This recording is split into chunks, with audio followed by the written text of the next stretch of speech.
Push 1 in the chat if you can hear me.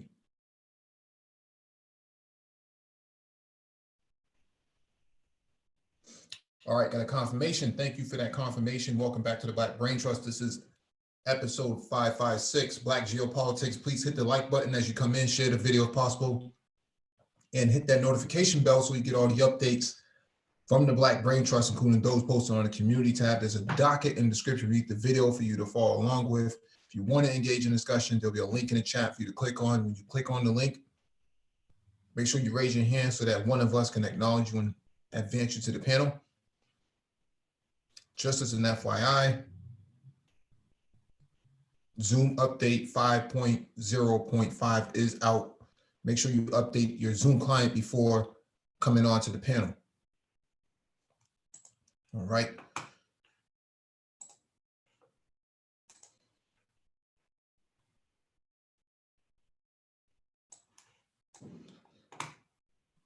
All right, let's go, man. Not a whole lot on the docket tonight, but very interesting discussion should happen. Let me give a shout out to the people who showed up first. Big Lou, what it do? Mike Shinnery, peace to you. Excalibur, salute. Jay Green, what's up? Black Scorpion, MOT, what's up, man? All right, let's get it in. Let me drop the link for you all.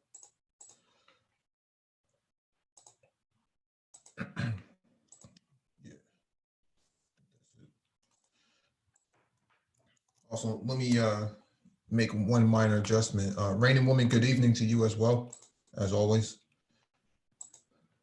I know the other live stream is still going, so let me cancel that.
All right.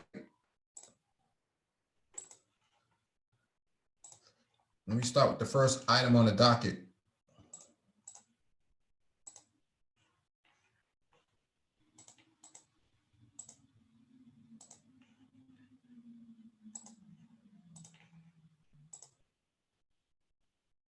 All right, first item on the docket is from the Wall Street Journal. Trump orders to pull U.S. troops from Germany, alarms European allies.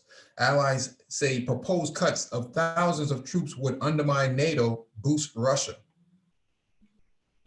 U.S. allies in Europe expressed dismay over President Trump's plan to slash the number of American troops in Germany by more than a quarter, saying it undermined NATO and boosts adversaries such as Russia.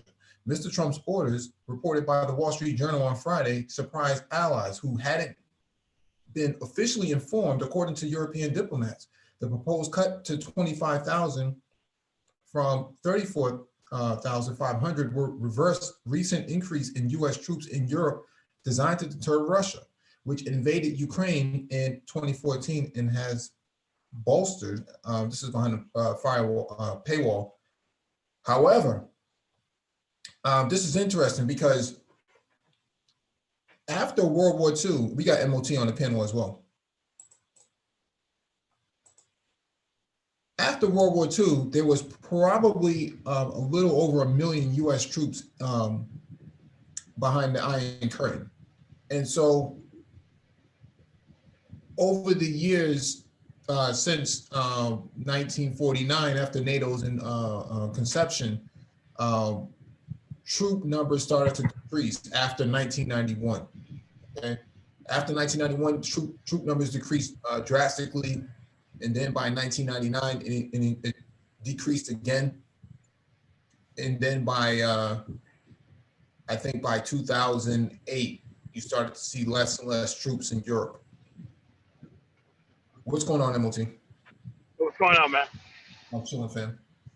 Dude, this is a layup for Russia, man. They've been wanting this for how long? I mean, I don't understand. I mean, Germany of all countries. I mean, I can understand removing troops from like maybe Italy. Well, I mean, they all got the same mission with the same type of military capability, and I'm not talking planes. So it's like speechless. Could you imagine Obama saying that he's going to slash, especially in Germany of all places, military bases? I mean, I can see if there was an incident over there, that's normally when the locals want you out of there. But I don't see the strategic gain for America in removing U.S. troops from Germany, especially right now. There's actually no other time in American history, especially with things that are going on over there behind the scenes, that you would even want military capability being lessened. I mean, I can see bringing them all the way out of Iraq and all the way out of Afghanistan. That makes sense. But Germany? What's going on here? Well, if Europe wants security, they should go pay for it. They got enough people over there to protect their borders and protect their sovereignty. I don't see why American troops need to be there anyways. Why don't they get Australian troops to occupy Germany and see how that works out for them? Unless Germany and the rest of these countries are going to pay, for the boots on the ground, I agree with Trump on this. Let's get them out of there. No sense in having them there. But you got to remember, MOT, they had already started pulling troops since 1991. No, I know that. I mean, they've been slowly closing all military bases over there. Mm-hmm. Slowly, not abruptly. Yeah, but with all this advanced cybersecurity, cyber warfare, electronic warfare, do you really need boots on the ground like that? For what they have over there on some of them bases, yes.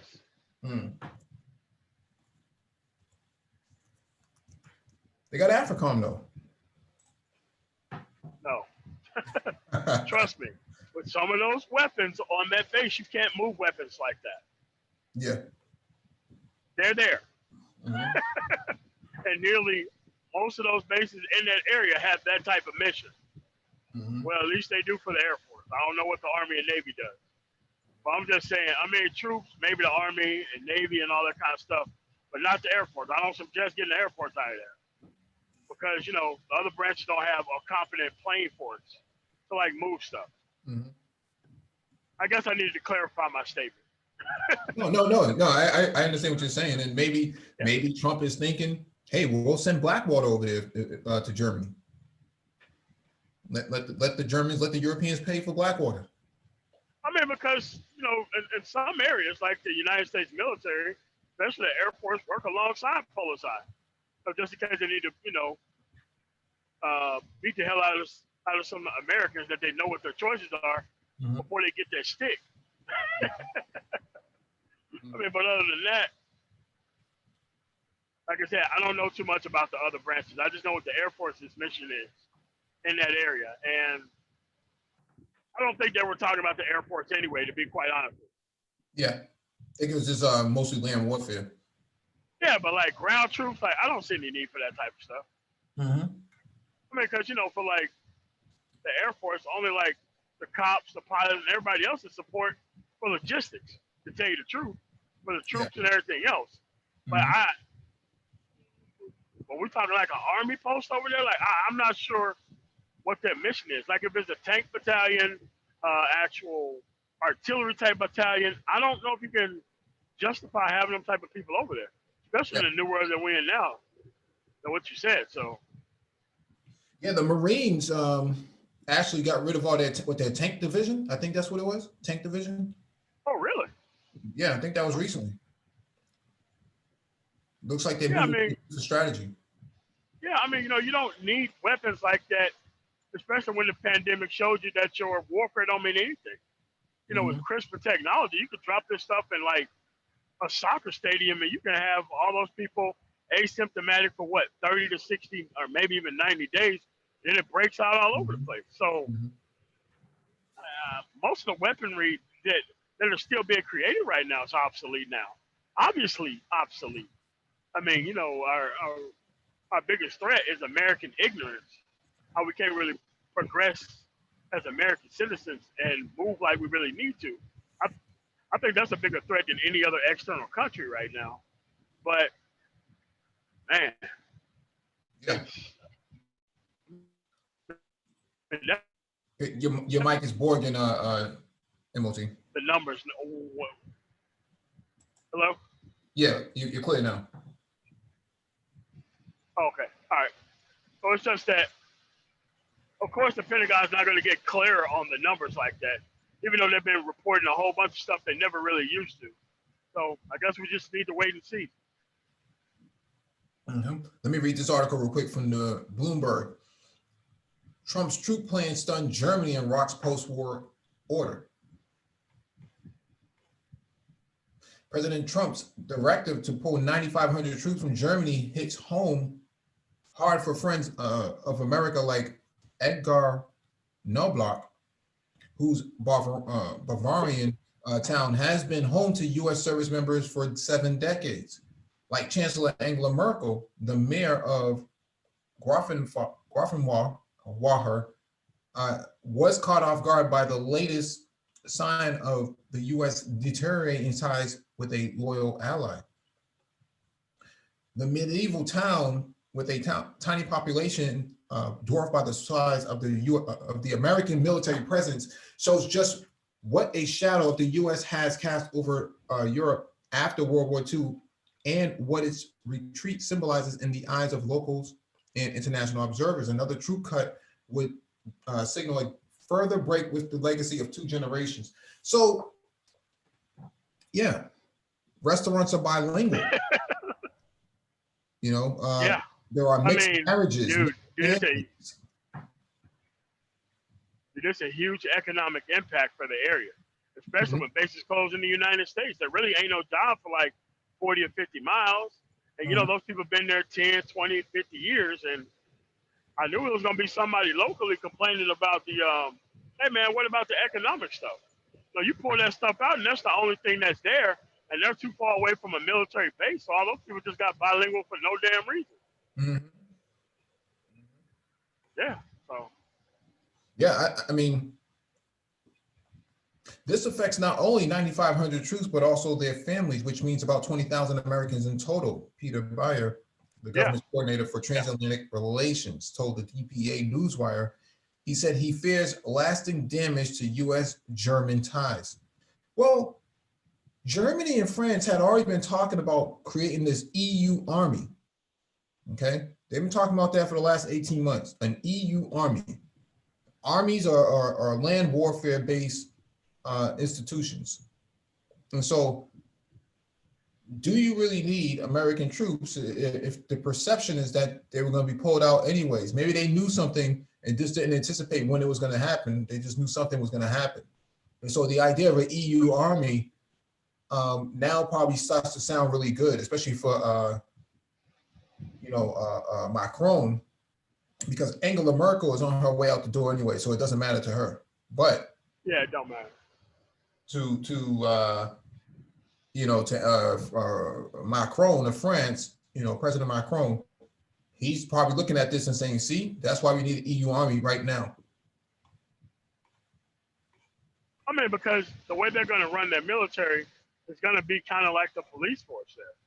So they're not, they could just buy weapons from other countries and they just have the personnel just take over military duties and operations if they even need that. I don't think they need that much military, or I don't know what would happen to them, because the reason why we're over there is our own equipment. So if we were to leave, I'm not sure what Germany's kind of mission is with like having us over there. Well, I don't know.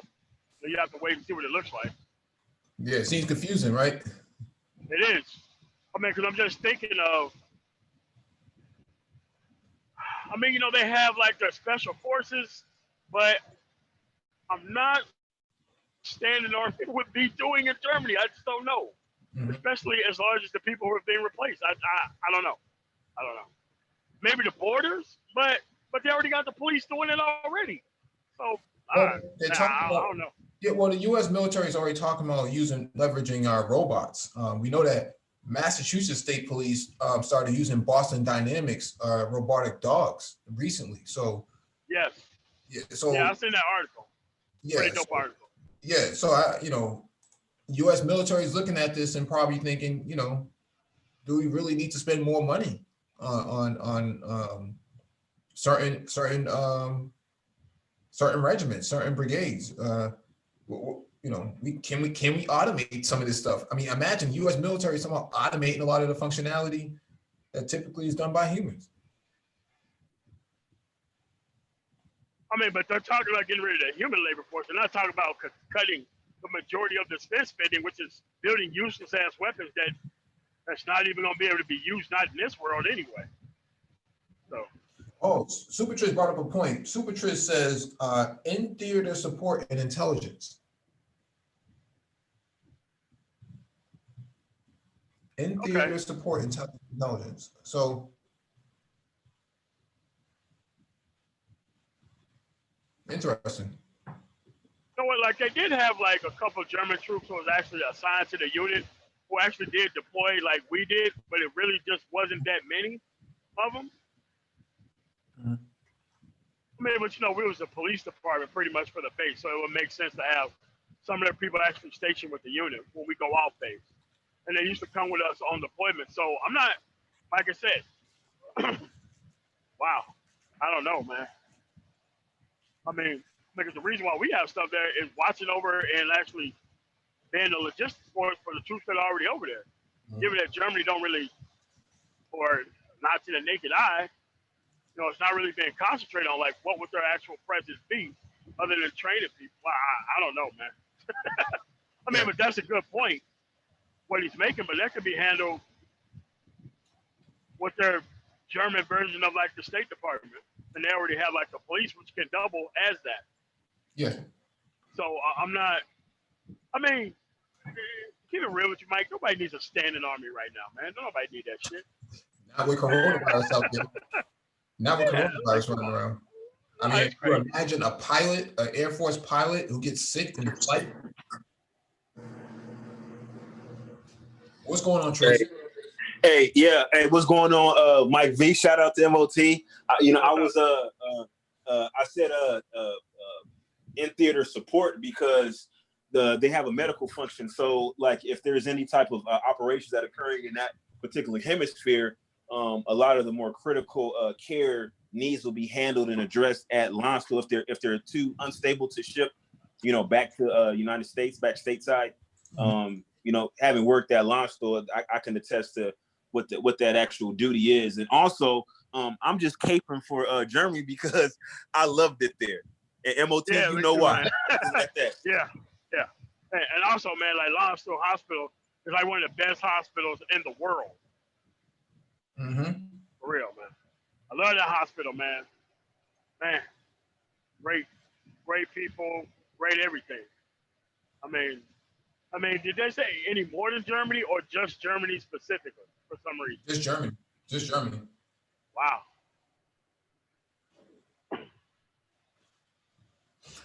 All right, next item on the docket is from Coco.com. U.S. Marine Corps order removal of Confederate flags, including on clothing, bumper stickers, and mugs. Interesting. Drinking out of a mug with a battle flag. Crazy. What about Anthony Brian Logan? What about him? I mean, will he be forced to take down his portraits in the back? Let's go play the noose. Oh man, the U.S. Marine Corps has banned any and all depictions of Confederate battle flags from Marine installations. The ban follows nationwide protests against international racism and police violence. The ban, outlined in a Marine administrative message, explicitly prohibits clothing, bumper stickers, and more. So this is the statement from the U.S. Marines. Yeah, I mean, because most of their older license plates in the area has nothing but that damn flag on it, man. So what are they gonna do? Stop them from coming on base? Force them to get What? another plate? Yeah, what about their tattoos though? You don't get them type of tattoos and be in the military, man. Really? Hell no, you can't come in with that shit.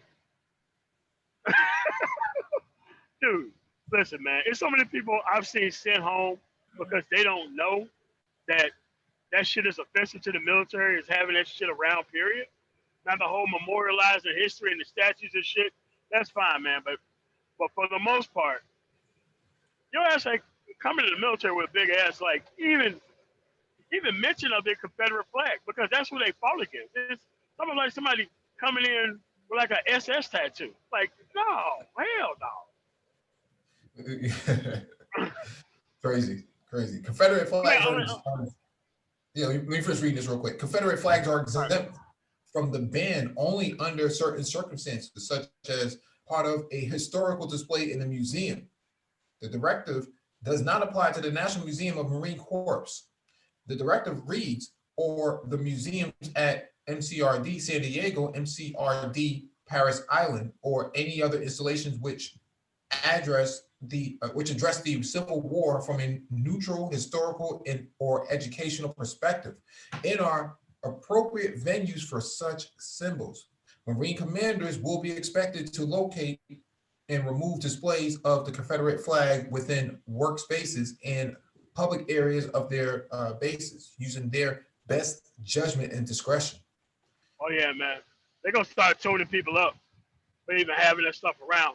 And they should have been doing that because it's very important the way the Marine Corps worded that. Mm-hmm. Neutral, Yep. historical, not forward, not conservative. So, so it makes a lot of sense. I wonder what the pushback is going to be from a lot of those guys in the South, though. Oh my God, horrible. They're gonna look so bad. I mean, And I can't wait for it because go ahead and finish, please. dude, it's like they're about to make the president defend everything with the Confederacy. And it's gonna be funny as hell, dude.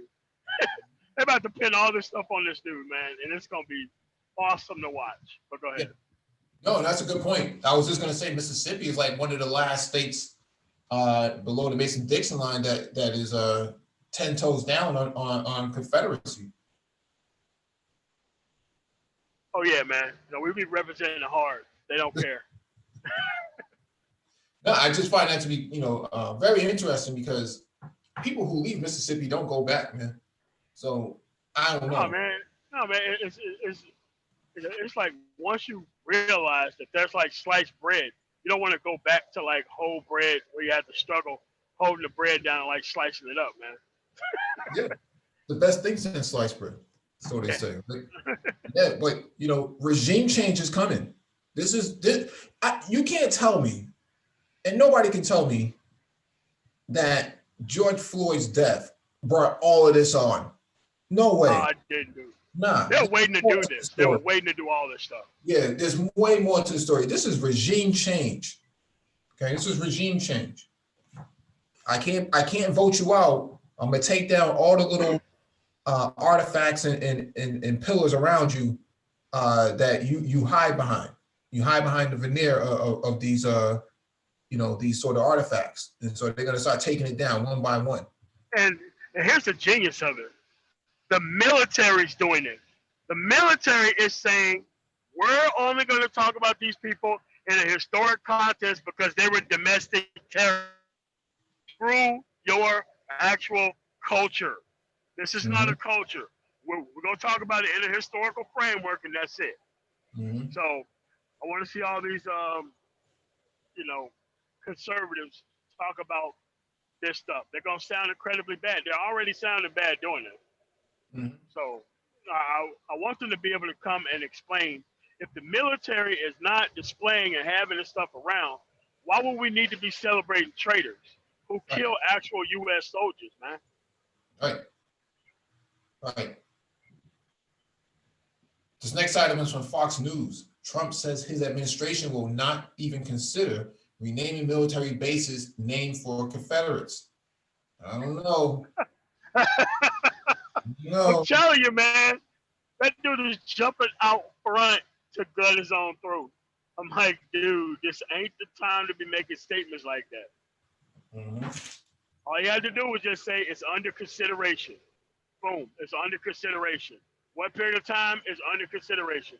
But this dude is so dumb, he's gonna come out there at the height of what's going on right now and just make a proclamation. Like, this is why you can't work with people like this, man.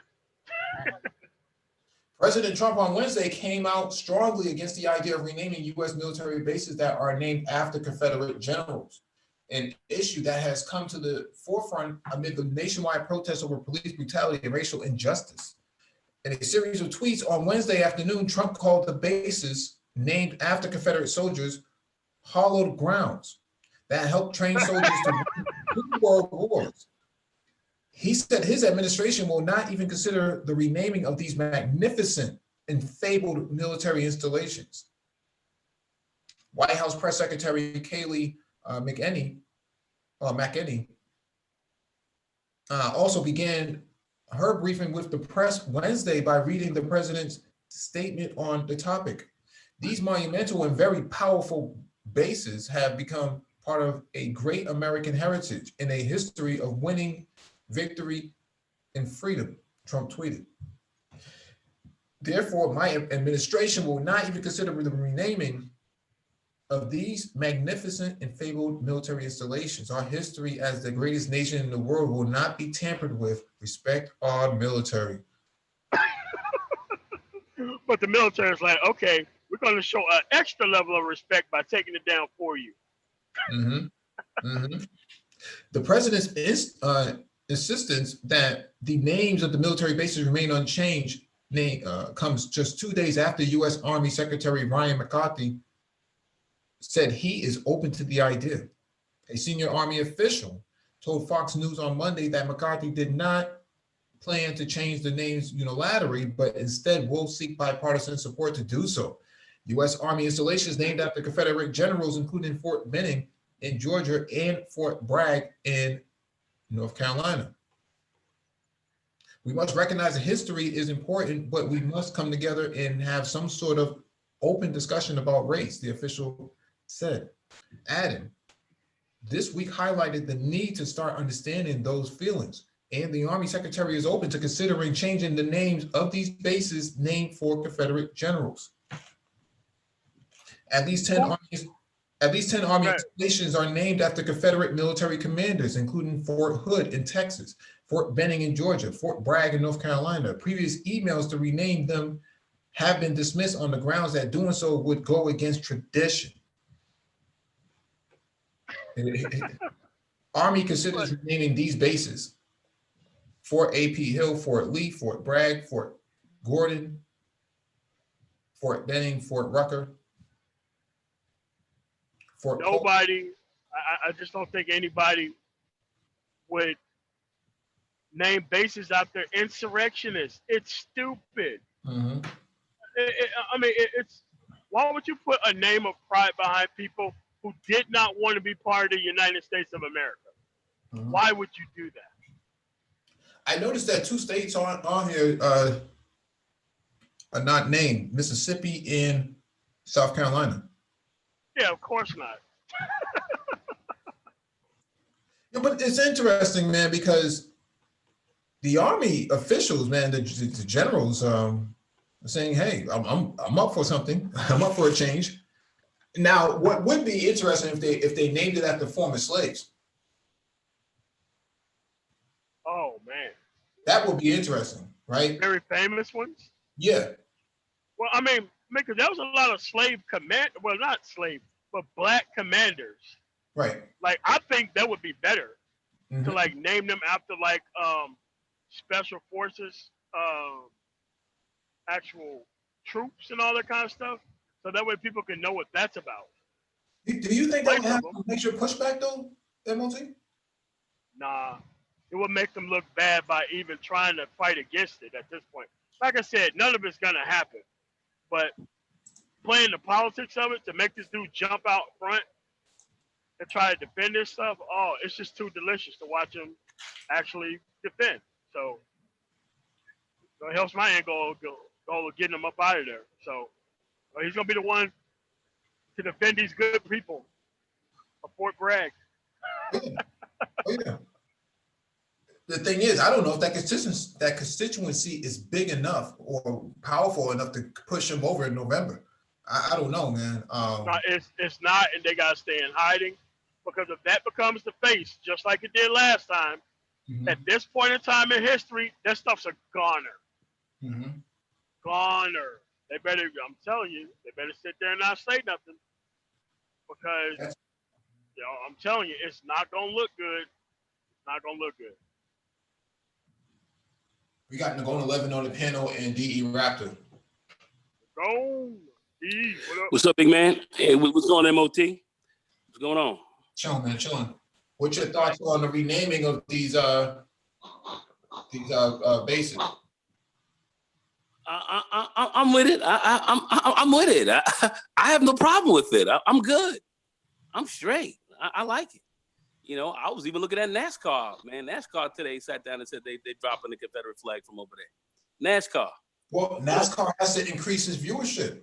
You can't increase your viewership. Latinos and Black people and Asians if you got this Confederate flag floating around, man. That's kind of a contradiction. It's keeping a lot of your diversity. Hey, listen. Hey, listen. They didn't have a problem with that before, you know. And I mean, Richard Petty and those guys used to drive around, man, with the, you know, with the General Lee, all with the General Lee, all on the front of the ride. So I'm just saying, there's a movement afoot. So, you know, hey, listen, you know, take down these statues, rename these bases, do all that. I'm with it. I don't have a problem with it. I mean, if you really want to talk with me about it, I mean, since I've had, some of my ancestors were in that war, it's my view, we're the only country that I know of anywhere that has some veneration for its insurrectionists. It was up to me. All these guys have been hung, killed, destroyed, torn out the frame, and erased from history. How do we still have this kind of stuff still rolling? You know, these Confederate statues that weren't built right after the war. These Confederate statues were built after the First World War. They were done after that. You know, and some of them were brought back during what is that integration? Like a lot of them just brought them statues back up. Yeah, some of them were, but what I wanted to say was the First World War. A lot of Black soldiers came back from Europe, you know, and from France and everything else like that, and they had experience in the Europeans and dealing with with Europeans in the battlefield as well, and this was about reestablishing white supremacy. So this is not about heralding our relatives or ancestors. It was about the reestablishment of white supremacy in the South over Black people who were coming back, especially Black soldiers. That's what that meant, and that's what those statues were put up for. They weren't put up right after the Civil War. That would have been one thing, but that wasn't done after that. They didn't have money to put it up. They were broke. They may have been broke, but at the end of the day, they didn't have that going. They didn't have the stars and bars flying like that. They didn't have it. They had lost. And then it was reestablished because of all the things that had happened. Reconstruction, shut down, everything else. We can. I'm not going to go through the whole history here, right here, but it was reestablished to establish white supremacy, especially after the First World War, when Black soldiers were coming back from the war, and this was to reestablish that. So all that flies in the face of who you are. So to get rid of this stuff, I'm straight. I'm good with it. I'm good with it. DE Raptor, shalom. Shalom, everybody. Wow, this is a hot topic, but Shalom. But this thing is needed. You know why it's needed? Because we got to go back to the 60s to see what's happening right now. Because they were fighting war in Vietnam. Right now, we're fighting wars all over the world, and we've got one going with China. They were fighting a war at home. And right now, they're fighting a war at home. If people don't believe this is a war, this is a revolution that's taking place right here in the United States right now. But we got another thing that's killing people is this corona, you know. So the United States need to have its people, or as many of them as possible, backing the military. And it's only the military people that are seeing this. Well, I should say only. There are some civilians who are seeing it too, but the majority of the people who are looking at this carefully are the generals. And when things start happening like what's happening now, this perfect storm, the only thing you got to fall back on is your military. And if your people are not backing the military is going to be fighting a war on two fronts. One against its enemy foreign, and the other against its enemies on the U.S. soil. So they have to. This idiot, well, I better not start calling names, but my friend in the White House, they're giving him all the rope they can to let him hang himself. And somebody keeps poking him. It's like a bear in the middle of with fire all around him, and he can't see where the fire is coming from. And every once in a while, somebody comes in and pokes him in the spear. And when he turns around, somebody in the back of him pokes him again. And this nice guy, my friend, every time somebody pokes him, he's attacking. And his attacks are just inflaming the situation. And he's not really backing his military. He's not really backing his military. So that's what I'm seeing. I might be missing things. What I say might be wrong, but that's what I'm seeing. No, Dr. Phoenix in the chat actually mentioned, shout out to Dr. Phoenix, says Fort Sam, Houston, Texas, or Fort Sam in Houston, Texas, named after white supremacists. Oh yeah, Sam Houston was a white supremacist. Mm-hmm. Yep. He hated those colored people in Mexico. He hated those colored people in Mexico with passion. But the thing is, they remember. Go ahead, Nicole.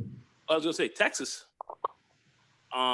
refused to join the Union. It took them 2 years after literally the Civil War.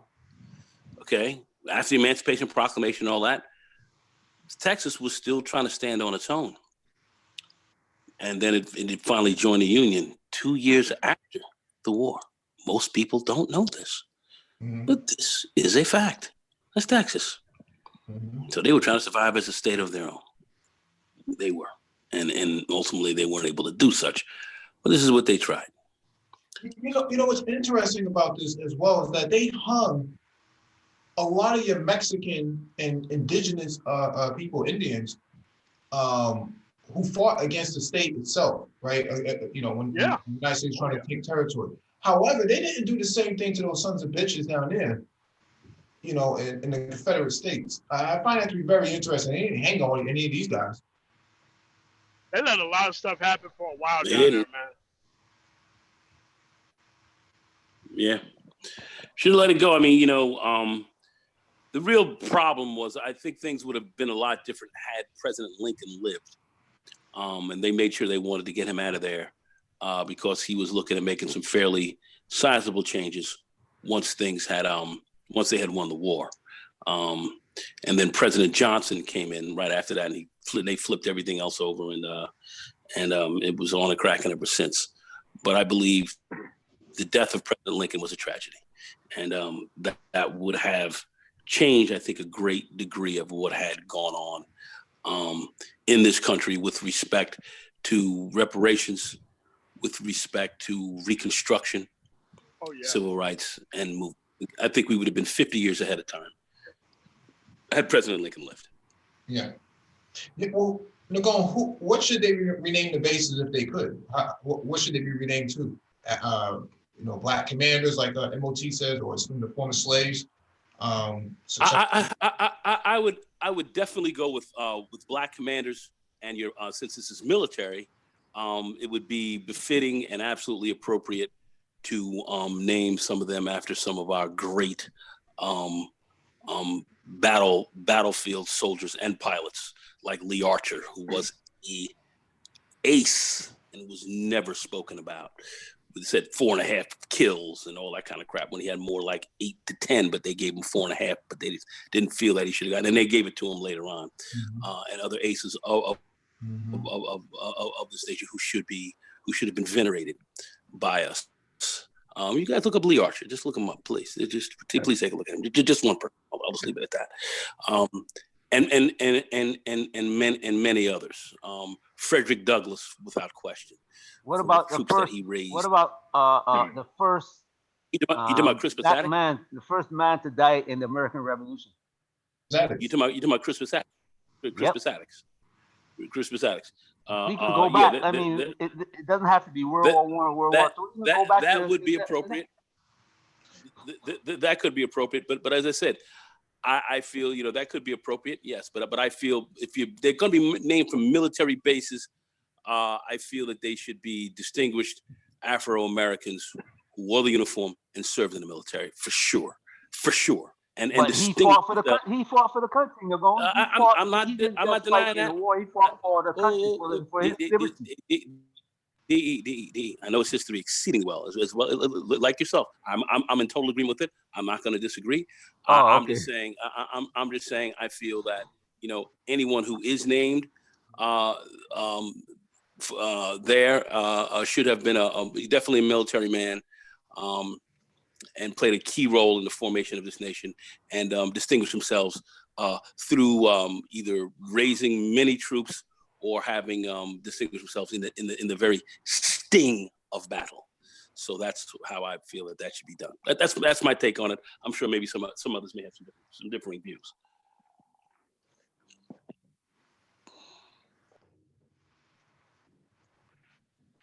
I'd say to agree, man. I mean, because there's even some Air Force installations that are named after not officers, like regular airmen.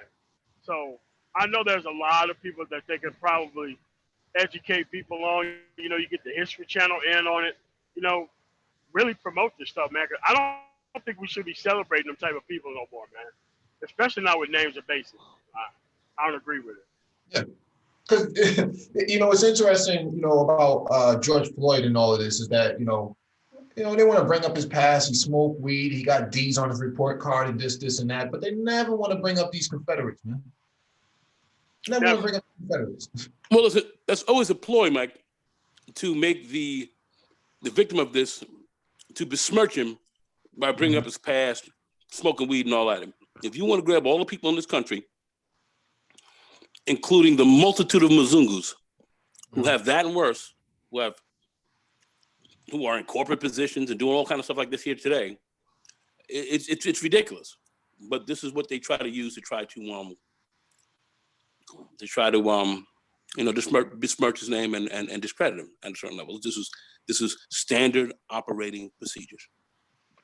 Mm-hmm.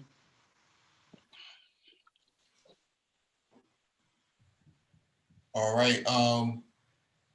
Shout out to Vivian Ibrahim for joining. This is from Autoblog.com. Pentagon armed police with billions in vehicles and weapons. The high plains and rugged mountains of Wyoming aren't exactly synonymous with high crime rates or modern warfare, much less the kinds of mass protests currently roiling the country. But police agencies in the sparsely populated state have been arming themselves to the teeth in recent years. Just 80,000 people in a sprawling Natrona County, home of the city of Casper. Yet the county sheriff's office has scored 3 military-style armored trucks since 1997, worth a combined $195,000, plus a $126,000 cargo carrier. The sheriff's office in nearby Campbell County, which has just 48,000 residents, helped itself to a $658,000 mine-resistant ambush-protected vehicle, or MRAP, in 2013, and $733,000 version the following year. In the capital city of Cheyenne, police ordered a pair of MRAPs worth a combined $1.4 billion. I'll try to deliver one. So sorry. Oh, yeah. All right. All of it has been virtually free, courtesy of the U.S. Department of Defense and its 1033 program, which has given law enforcement agencies across the country access to a huge array of surplus military weapons, equipment, and reportedly more than 13,000 MRAP vehicles, many of which have been seen driving on city streets recently as police confront those protesters, those protesting the death of George Floyd in police custody. It has contributed to what many say is an alarming militarization of civilian police forces sworn to protect, not attack citizens, and is drawing fresh scrutiny from the those who decry the aggressive crackdown on protesters and the killing of unarmed Black Americans by police. Controversy for many years, the 1033 program now faces renewed bipartisan calls in Congress to limit it or shut it down. As a combat veteran and proud Marine, very little of my equipment or training was relevant to policing Phoenix or other American communities. U.S. Rep. Ruben Gallego, an Arizona Democratic and military veteran. Our neighborhoods aren't war zones. Originally developed out of the need to protect U.S. soldiers from improvised explosive devices and ambushes in Iraq and Afghanistan, MRAP production ended in 2012 after nearly 27,000 were built by 7 manufacturers, but many are still in use, weighing up to 18 tons. They typically feature a V-shaped hull, raised chassis, armored plating, and blast-resistant underbodies. Law enforcement agencies cite their usefulness in responding to the natural disaster situations like floods for use by SWAT teams or for responding to terrorist attacks. But they've also featured, and they also featured in the police response to Black Lives Matter protests in cities including Minneapolis, Miami, and Washington, D.C. According to BuzzFeed News, the most recent inventory of property held by local law enforcement agencies shows that police in New York City have 2 MRAPs worth $1.5 million. The Chicago Police Department helped itself to go with a $916,000 helicopter and more than 300 military rifles, part of a total haul of more than $1.8 million worth of gear. The 1033 program is managed by the Defense Logistics Agency. Much of the equipment is standard issue gear, including office supplies, furniture, firearms, and other equipment. Local law enforcement agencies can acquire the equipment through a wide array of federal agencies, including the Department of Defense, the Department of Homeland Security, Treasury, and the Office of National Drug Control Policy. Between 4% and 7% of what is transferred is considered controlled property that cannot be distributed to the public. Details of the program, including what equipment went where, were closely held secret until late in 2014 when the Pentagon released details identifying for the first time the police departments that received equipment. The Marshall Project, a nonprofit news service, reported that year that the program had delivered $5 billion worth of equipment between 1990 and 2014, including $1.4 billion in tactical military equipment. The program began in 1990 to funnel surplus military equipment to help police departments wage the war on drugs. It expanded in 1997, then again after the terrorist attack of 9/11. But then Ferguson, Missouri erupted in protest in 2014 following the fatal shooting of Michael Brown by a white police officer. Images of the police armed with assault weapons and other military equipment obtained under the program shocked the nation. President Obama enacted restrictions on the program in 2015 after a review ordered a year before found that departments, despite the restrictions, BuzzFeed found that the law enforcement agencies had still netted more than $850 million worth of equipment since Ferguson. So I'm not going to read this whole thing, but the point of the matter here is that Trump has two issues on his hands. Yes, he does. He has the stupid Confederate issue with the military, and he has this 1033 program that most of your local law enforcement agencies are not going to be happy. The police unions are not going to be happy about this. Oh, no. I mean, the only reason why they did it is because of the police union. Like, the police union was pushing that shit even all the way back in before they actually, you know, came out with the program. They was champing at the bit to get all this stuff in their area. And you have to realize that the police bring out the toys as soon as they possibly can. They don't wait. They deploy them right away for whatever reason. So it's like you got people really looking like they're like walking down up the street of Fallujah when they're in a normal neighborhood. Like, it's shit's not needed, man. I mean, I can understand the SWAT team and only the SWAT team doing that, but not normal people responded. Like, come on, man. Like, yeah. Yeah, no knock warrants and shit like that. Yeah, stupid stuff.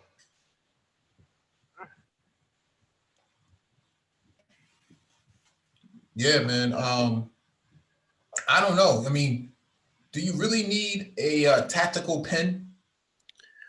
Well. See, the thing that people have to really see, and I've been looking at this pretty close, and I always like to try to follow the money, follow various industries. The military-industrial complex is so tied heavily to the police departments and the internal security aspects of this country that they're wedded together. It's almost like it's another arm of the military in certain. It is. And you look at all the nice toys and stuff the military gets. Some of that stuff is siphoned off over to the police as well. So when you start looking at some of the latest equipment in Kevlar and so forth for body armor, high velocity firing weapons, and drones, and anything you could think about, vehicles, and you know, anything you can think about. You know, they are starting as they outfit the military. Some of that stuff is going to be outfitting your police departments. I talk about New York City, NYPD, and what they have, you know, SWAT teams and everything else like that. These guys are outfitted like the SEALs, man. They're outfitted like like special forces, man. I mean, for real. You know, if it gets thick, these guys are going to send some real heavy duty stuff coming at you. So that's what you're looking at. So you're looking at the military industrial complex, which is very powerful. President Eisenhower warned us against them back in 1961, and it was an ominous warning to President Kennedy of the beast and the horrific monster he helped to create. He warned you against what he created, what he and his people helped to create after the Second World War, and what this thing was and how this was going to affect us. And that is, it's running amok and has its deep fangs and its tentacles wrapped deeply around the policing industry, and that's who you're ultimately behind the doors fighting, and then that's what you got to deal with. So it's a big fight. It's a big battle. But if people do come out, vote, and consistently push hard against this, I think you might be able to do something against it. You might. Not a guarantee, but you might. Just look at the politicians who are holding steady to, no, we're not going to defund the police. No way. Mm-hmm. No way. Man, but that's what they talk about defunded, man, because they spend a lot of money in each of these municipalities on a bunch of stuff that's not law enforcement, police in the area related. And this is being some of that stuff. It's warfare stuff. That's what you're talking about. stuff based for warfare, crowd control. All right, personnel, anti-personnel type of stuff. This is about massive levels of crowd control, quelling resistance, and hitting with extraordinary violence.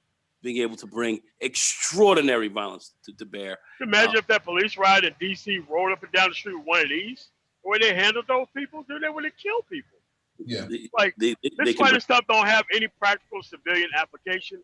I want it all off the streets. Yeah, but it can absorb a cocktail, Molotov cocktail fireball, right?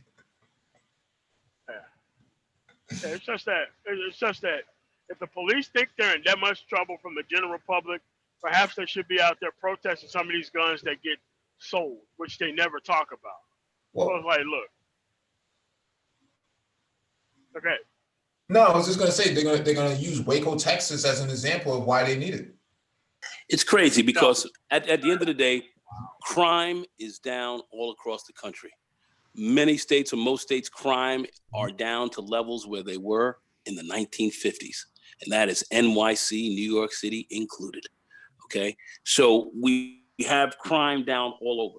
Crime is down all over, and these guys are arming up as if they're ready to engage the Chinese and the Iranians simultaneously. No reason. This is what's going on. It is absolutely unconscionable. It makes no sense at all. It is a risk and danger to us all. And many of these ultra conservatives and others who sat back and let all this stuff down, some of these white folks now are taking a look at what's really going on here, and they're taking another look at it. Like, this is what we asked for, huh? Yeah, that's what you asked for. This is what you've been pushing for. Well, how do you like it? And this is problematic.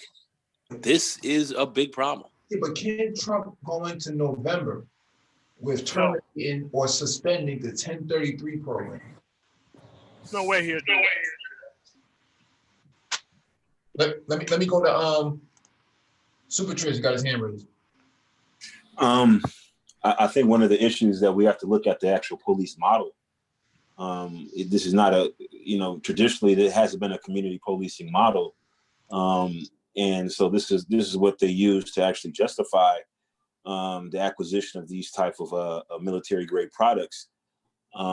So when we talk about the potential of defunding certain police departments, I think it goes beyond defunding. You just have to revamp the way they actually do policing, so that way this type of military grade equipment is not necessary. And I think that's where the big issue is. Also, post 9/11, there's a lot of justification, or at least perceived justification, for this type of police presence, and a lot of times people will reference, quote unquote war on terror and say, well, these things are needed, in the event of a, some type of terrorist related attack or insurgency that happens stateside.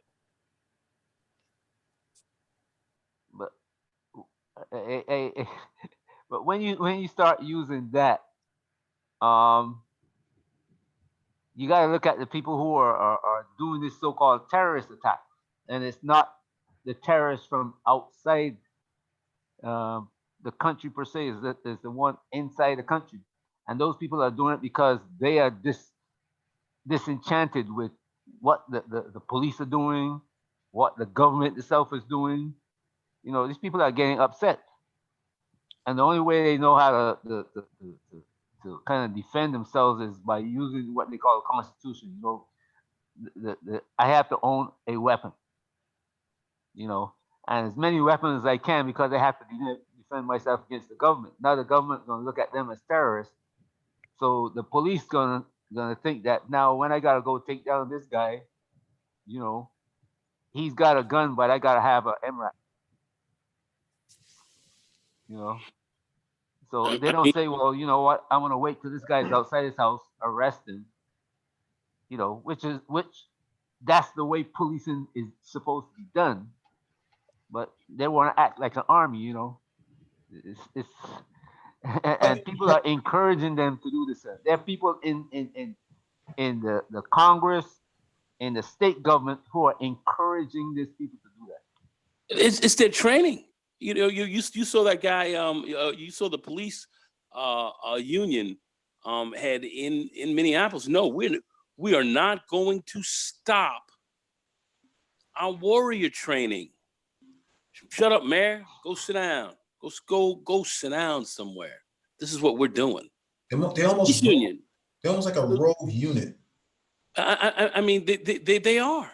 I mean, and they're basically doing what they want, and they're training. They're not. It's not like, oh well, this is what we want. They are training people to be absolutely aggressive, to escalate situations, and basically to push a situation where they're going to kill you. So they're saying, you mess with us, we're going to kill you, and we got a license to do it. And that's what's going down. Now, I have seen this in other countries. I've seen this elsewhere. Like I said, I saw, I've got a friend in Brazil. I have one of the patches that he gave me called BOPE, and that's Batalhão Operações Policiais Especial. And that basically is a special police force that's designed to go into favelas and tear folks out the frame and kill them. Until some of those guys started getting hip, and I think they took a plane down a few years ago with a Stinger missile. So damn. Bopey was in there talking about, yeah, we gonna tear all y'all. Bang! Oh shit! Look at that. So I mean, literally, you have police forces, state-sponsored police forces that are armies, that are de facto state-sponsored terrorist groups. I've seen this outside of the United States. All right. So and it's terrifying. That's what they want to have here. All right. They want that here. All right. They had Giuliani down there talking about zero tolerancia, zero tolerance for their city. And they got a big contract, made a lot of dough. And he played a big role in that. Giuliani. Okay. In South America, in Brazil. So I'm just saying, this is what we've got going on. And this is what these guys are pushing. So I just, people just have to look up and realize what you're dealing with. What you're dealing with. And you're dealing with an extraordinarily vicious beast. Nagon, you remember New York City's first black mayor and what Giuliani did with the police department? They rioted and he had a big thing with the police, and they rioted in Manhattan. They rioted with Crazy Manhattan and Manhattan, and then started calling Mayor Dinkins nigger. Yep, nigger. I remember that. That's something I never forget, man. And Caucasian people in New York City, City didn't say a word. They voted for Giuliani. Caucasoids, but at the end of the day, now here's the police getting live like that, and then people saying, "Oh well, you guys ain't butterlave like that, man. You guys shouldn't be riding and all that kind of stuff." We're gonna do it. Nobody's got smoke for them, but they got smoke for a lot of other people. See, people forget. I don't forget this stuff. Nope. Very good, DE, and this is just where we're at. So this thing is geared more towards the police, law and order, and most of this fear is out of you, the black man. This is to keep you down. And many white people have signed on with this because they call the cops when they get upset. Like you saw that white woman who was supposed to be a liberal call the cops on this black man. So New York City could come over, NYPD could come over and kill him for her, or at least hurt him. But regardless of what was going to happen to him, she wanted that to happen. Whatever happened to him, whatever happened. That this is their strike force against you, and that. So they dance with the devil. This is the game that they've played, and here they are. Here we are. Go ahead, guys. Yeah. Let me read this article.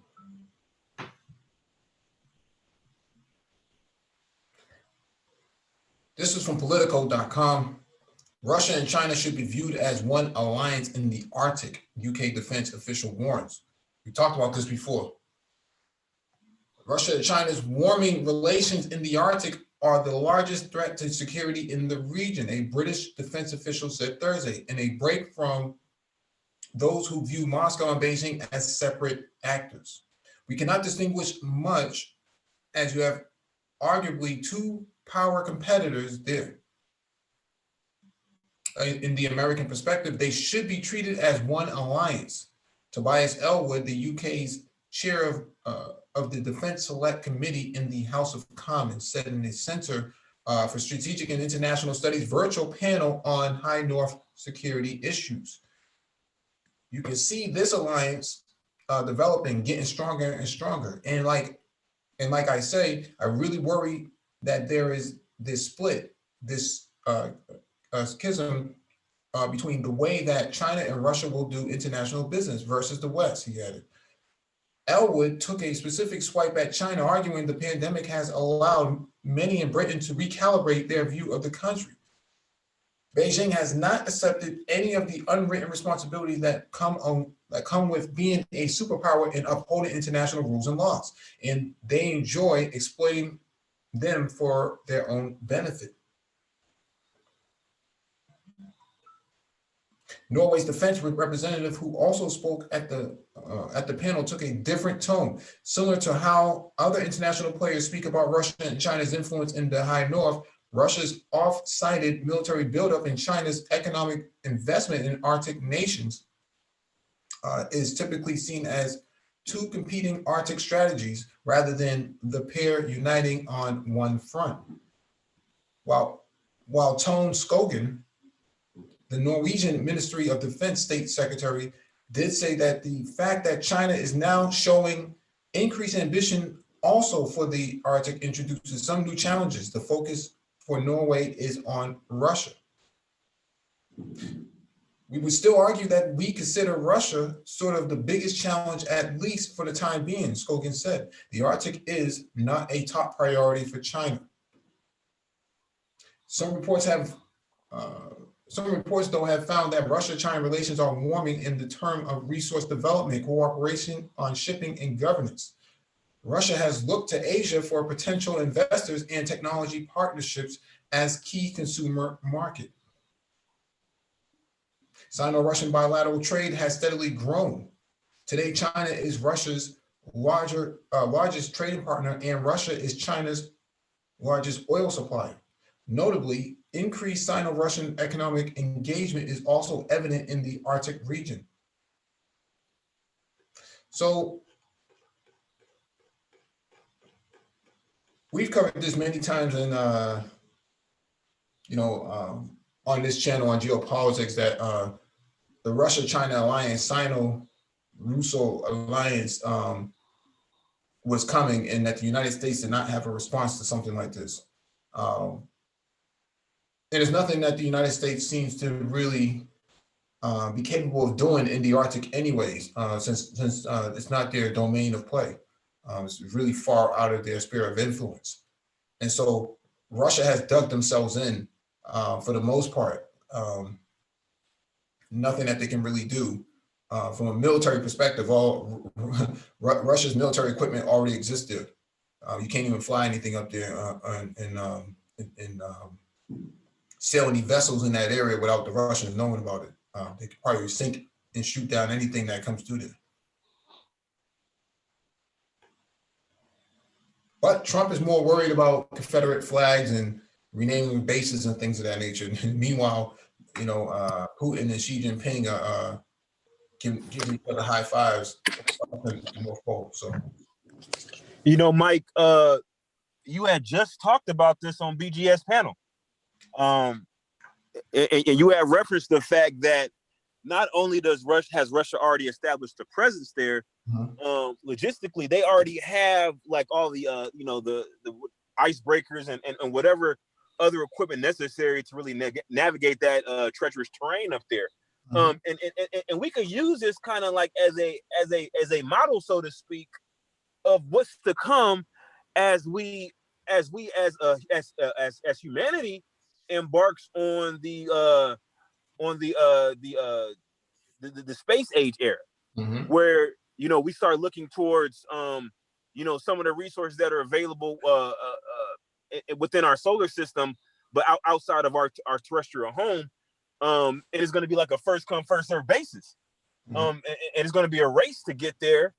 And once you get there, you're gonna have to rewrite the rule books. Okay, so I mean, this land isn't claimed in the Arctic, so technically speaking, should the United States decide to make a presence there, then there'll be a conflict, and there's not really a precedent, so to speak, for whatever conflicts arise. Like who has jurisdiction over that area?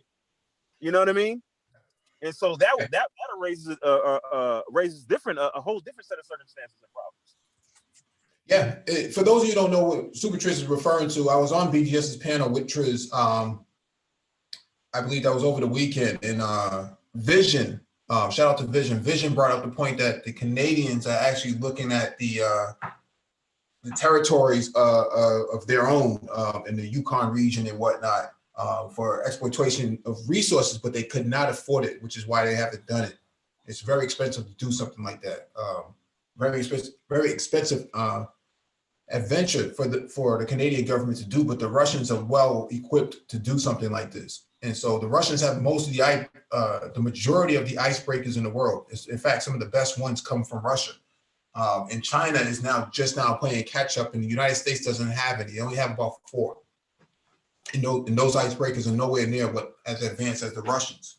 And so because of this, if the Americans have any ambitions on getting up to the North Pole, they have to go through Canadian territory, and the Canadians are not going to be happy about that.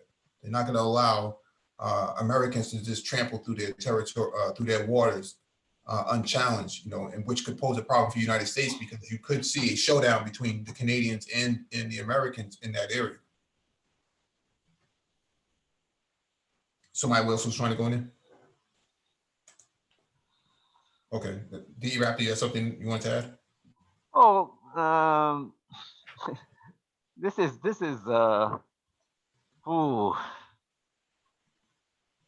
how would I explain it? The situation we are seeing here is because you're seeing that Britain is being sidelined, and the stronger China gets economically, politically, and militarily, the more the British are going to be sidelined. They are trying to kind of instigate the U.S., trying to push the U.S. to take up their line in the conflict, or towards the conflict. So they're using whatever they can to do it, and this is nothing new. I mean, I saw this when shoot, I can't remember the guy's name now, but he came in after Margaret Thatcher. Oh, I just remembered. I just forget his name now. I know what you're talking about. But he was pushing the U.S. into war in the Middle East. He was pushing the U.S. into war in the Middle East for the longest time. Yeah. You're talking about Tony Blair, right? Blair? No, not Blair. Blair came after that guy. Oh, I know you're talking about the guy with the glasses on. I know exactly what you're talking about. Yeah, but Britain slowly is losing its say. It's got a nuclear weapon. That's what's making it part of the so-called Security Council in the U.S. and the UN. But that's about what British has got left. Everything that India has surpassed Britain now, and the British can't say anything to the Indians. The Indians go back to Britain, talk to the Queen. Now the Indians don't even do that. So Britain's increasingly being sidelined. And now that they jumped out of the EU, it's getting even worse. And with all that's going on now, Trump had to leave them alone instead of helping them to rebuild the so-called British Empire. They got to go back to Africa and help the poor Africans, and go back to the Caribbean, get the Caribbean to come back and help out Britain as put Britain as the leader of their community. Nobody wants that anymore. Yeah, the Commonwealth states. Yeah. What would the only people who are going to follow that is probably Canada and Australia and New Zealand. Everybody else is, you know what? We don't want that. We will talk to you. We'll let you come and make your big speeches and all that, but we don't want that. Well, the thing is, you can go back to Churchill, and Winston Churchill wanted the U.S. to bomb Russia, bomb the Soviet Union when Stalin was in power. Get rid of those guys, because you know, Churchill and the British were worried that, you know, if the war had not turned their way, you know, they were in big trouble. They were in big trouble. The Germans were going to take them out. Well, Churchill really looked at Russia as really the big issue after Germany was taken out. Germany was successful in knocking out Germany's empire, but they were really worried about Russia coming through and taking over in Europe. That's when he gave his famous Iron Curtain speech. And he felt that right after the war we should have gone in and stopped the Russians and taken over the Balkan states, and so for ourselves, because he thought that was going to be a very strong beachhead for the Russians to take and move in on Europe. So they thought that General LeMay, who actually helped to design the bomb, and they didn't help design the bomb, but helped it to be to be developed along with Robert Oppenheimer and so forth. He felt that the Russians were the real problem, and that the bomb you had to design ultimately wasn't for Japan. It should have been really more for Russia. So you had a lot who came out of the Second World War thinking that the biggest threat that we had were the Russians. Now, I understand why that was, because Russia did have a very powerful army. They did ultimately finish off the Third Reich. They beat them, and literally came back from Stalingrad and Leningrad, and literally those battles, and literally drove the Germans straight back to Berlin. I mean, so and it had a very powerful army, very large, and great fighters. So yeah, we were, they were always they thought they were the biggest threat. That was threatening, American hegemony, and certainly the Brits were done. The Brits already knew they couldn't match them. So that was the big threat, and still, that's always been the case, even from the Cold War straight up to now. Really, Gorbachev, who tried to mitigate the circumstances a little bit and work with the United States. We weren't willing to do that. His country ended up, kind of dropping out. We thought they were finished, but now here they are back again. So Russia's always been the big threat. They've always been a very big threat to us geopolitically, and here they are again. Another here they are, one more again. So that thing with Russia and Britain go all the way back to Prussia. Yeah, way back, way back. That goes back to the days of the to Britain fighting with the beginning of the fall of the Ottoman Empire, which really kind of began with the Crimean War, all the way up to damn near the present day. But yeah, Britain has always been threatened by Russia. That says that they always have felt that Russia and their empire and the Soviets, as they came through, it's always been a big threat to their empire. It's always been the biggest threat to their empire. Once the Ottoman Empire dropped and fell off after the First World War, that's when it was ended. Then it came down to another fight, and controlling hegemony in Europe by either way of the England, Germans, and the Russians. And the German and the Russians have had battles going all the way back to the 13th century. So yeah, it's been an issue. Go ahead. No, I was just going to point out that for those who have not seen it, The Coming War on China by John Pilger, excellent film. Really good. You got to see it for yourself to really get an understanding of a lot of what's happening right now. Can be traced back quite a ways. Back before any of this is being spoken of. Yeah, somebody in the chat actually corrected DE. It said John Major. Major. That's right. That's what I'm talking about. Yep, John Major. Yes. John Major. I remember. He had big glasses on. He had the glasses. Yep, those glasses. Yeah, glasses. And that cheeky smile that the British used to call it. My dad used to call it that cheeky smile. Mm-hmm. He looked like he was smiling, but he was a monster. Yeah.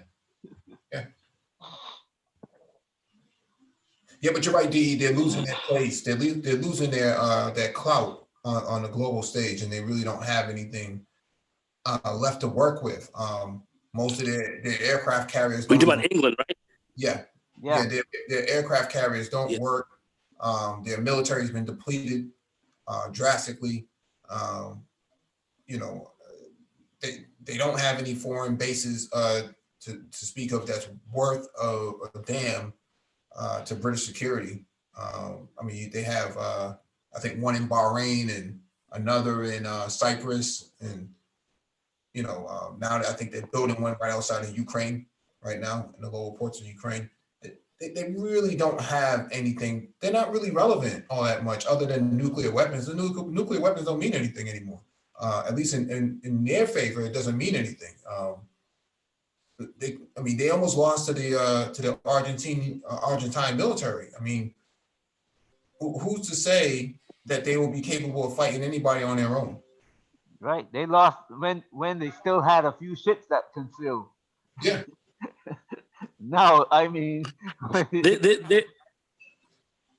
after the Second World War, man, after the Second World War, they fundamentally lost their empire. They were finished. They were pretty much done, and they have been done. They're not a very strong military threat at this stage. They don't have this giant armada and all this that they had that was successful. All of that got torn. Germany finished them off. Germany destroyed their empire. Germany stopped them. Germany shut them down. That's what happened. And they have been in our custody, if you will, since 1945, and that has not changed. Yeah, somebody in the chat that says the Suez Crisis marked the final decline of the British Empire from a military standpoint. I would argue that the Falkland War was probably the final straw for them. Yeah, the Falkland War was. The Suez Canal crisis. The Americans stopped them and France from being massacred there, because if they'd gone back in there, they could never hold it. They would be like in Vietnam with the U.S. Yeah, I would have to agree with that, because let's be very frank about it. Had the Argentines had they had the proper military leadership there at the time, they would have easily beaten England. They would have easily beaten them. Because they first came out and started kicking their ass. They started kicking their ass from the get-go, but they couldn't maintain. They had very poor follow-up, and they didn't follow. They didn't have a support line for their troops that were on the Falklands and all that. They ultimately were incompetent, but they dealt some very serious blows to Britain, and certainly on the naval side very early on. If they had a quick first strike and moved in and taken over that island quickly, they would have never been able to get it back. It was poor judgment on the Argentine military's command, high-ranking command. Yeah. They were two fatal mistakes that they made cost them that, man. Yeah. And I always look back and I'm like, had you just turned the corner a little bit faster, had you just waited a few more minutes, you could have got it, right? I mean, they took some serious casualties on the sea, but from a air superiority standpoint, they had it. Yeah, they had them. They had them, and let it go. They were incompetently. As I said, they were incompetent. Had they had competent leadership, they would have shut them down. But they didn't. But they didn't have competent leadership, and that was the problem. And they had a bunch of sucker lades up in there. Yeah. But they had some competent military people who could fly well and so forth, and they were able to deal some rather serious blows to England's rather bloated and poorly run military in itself. They're supposed to have MI. They're supposed to have all these super tough guys, but England's finished. Like I said, Second World War was really us taking up all their stuff. That's what we did. We protected all of their territories. We turned them into ours. We put bases on everything, and it was our game after that. It was ours. And that was the negotiation that Churchill came up with. Yeah. No, I'm saying in order for Churchill to survive the war, he had to give up a lot of the territory. He had to give Of course, I mean, you had the Battle of Britain. I mean, you had, the Luftwaffe, bombing Downing Street, man. I mean, come on. I mean, these guys were getting lit up, man. They were on their last legs. England was ready to fall. It had not been for Lend-Lease and us coming in and really helping to support them, England would have been finished. They'd have been finished off, right? The Battle of Britain, the war, okay, but they were done in this. They were done on the. That was all about softening them up, so they could literally land, ground forces. And the only reason why Hitler didn't really do that, because Hitler kind of considered England as their cousins, literally as their cousins. That's how they looked at it. And when you looked at the British crown and you looked at the royal family, then you certainly understood why that was. But that's how he looked at them. He didn't really want to take them out like that. Well, the royal family is related to them. Very, very much. If you look at who they are, you look at forget about the Windsor's last troop. But they're German, man. Let's take a look at them, man. Come on. So anyway, that's what was going on, man. That's what was going on. England been finished since 45, as far as I'm concerned. Propped up, but highly finished. All right, let me get you this next item on the docket. This is from Yahoo. China just added 2 nuclear missile submarines to its fleet. The Chinese have just added 2 nuclear-armed ballistic missile submarines to their navy, bringing the total number of so-called SSBNs in the force up to 6. While the U.S. operates twice as many, the growing number of Chinese nuclear deterrent submarines massively expands the ability of Beijing to hold the continental U.S. at substantial risk. Nuclear-armed submarines are intended to ensure a second strike catastrophic response in the event of a nuclear attack, essentially ensuring complete destruction of the attacking country. They quietly and secretly patrol at great depths in undisclosed locations to function as a large deterrent force against first strike nuclear attack. As recently as May of 2022, 2 additional Type 094 SSBNs had entered service, according to a Congressional Research Service report called China Naval Modernization: Implications for U.S. Navy Capabilities. The newest type of SSBN, according to the Navy report, is armed with 12 JL-2 nuclear-armed submarine launch ballistic missiles. The CRS report explains. They are also armed with anti-ship cruise missiles, wire-guided and wake-homing torpedoes, emerging JL-3 nuclear-armed intercontinental ballistic missiles with a reported range of more than 5,600 miles. The missile is solid-fueled. China clearly appears to be expanding its nuclear-armed submarine reach on a global scale, and as there have been several news reports of Chinese SSBNs seen in various hotspots around the globe. The CRS report estimates that by this year, the Chinese are operating 55 diesel-electric submarines and 7 nuclear-powered submarines. Overall, the Defense Intelligence Agency estimates that China may operate as many as 70 submarines, according to the CRS assessment. In addition, the CRS report estimates that China will have as many as 8 SSBNs and 76 submarines overall by 2030. Most of China's submarines are non-nuclear, and according to the CRS reference to the Office of Naval Intelligence, Chinese submarine force continues to grow at a low rate, though with substantially more capable submarines replacing older units. Current expansion at submarine production yards could allow higher future production numbers. So, you know, China, the fact that China has submarines means that there's a problem. They have a lot of more ambitions than what.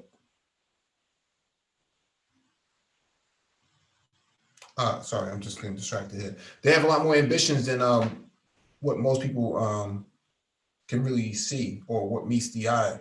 And so, again, Trump has more problems on his hands.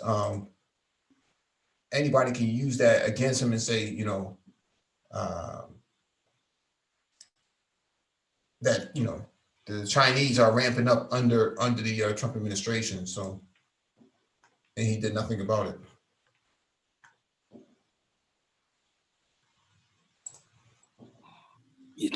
Trump's got a lot of issues, man, but I don't know, man. This Biden dude, I don't know, man. I think he may blow it, but Trump can definitely be taken. The problem with the problem with us is that our military industrial complex protects. They built our protection is built by people whose only interest in it is the money they make from it.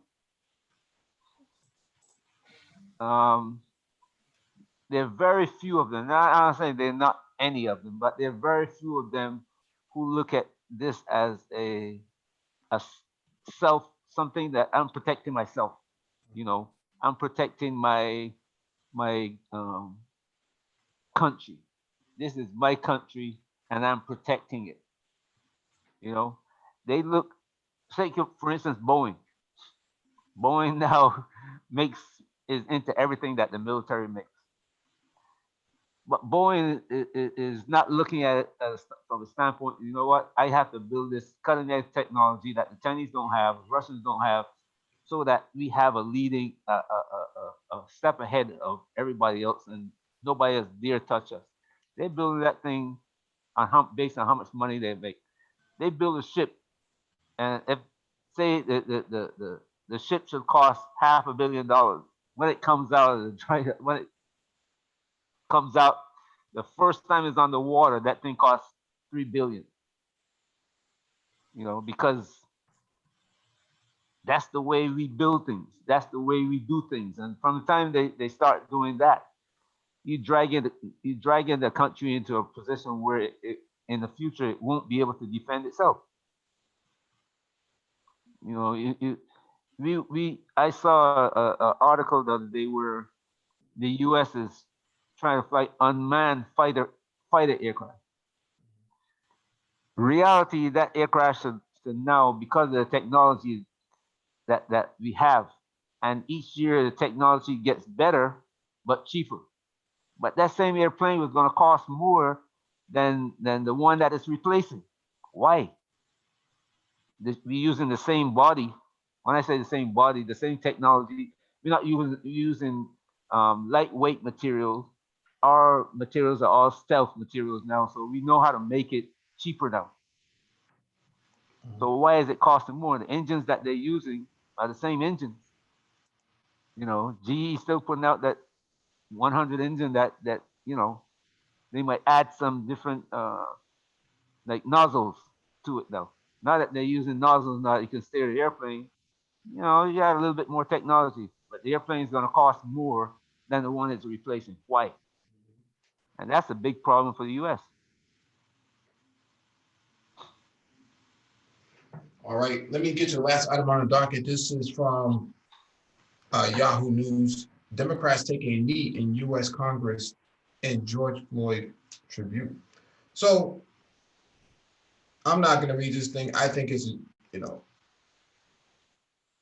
I mean, we all see the picture's worth 1,000 words. I just think that this is a disaster. You know, Kaepernick took a knee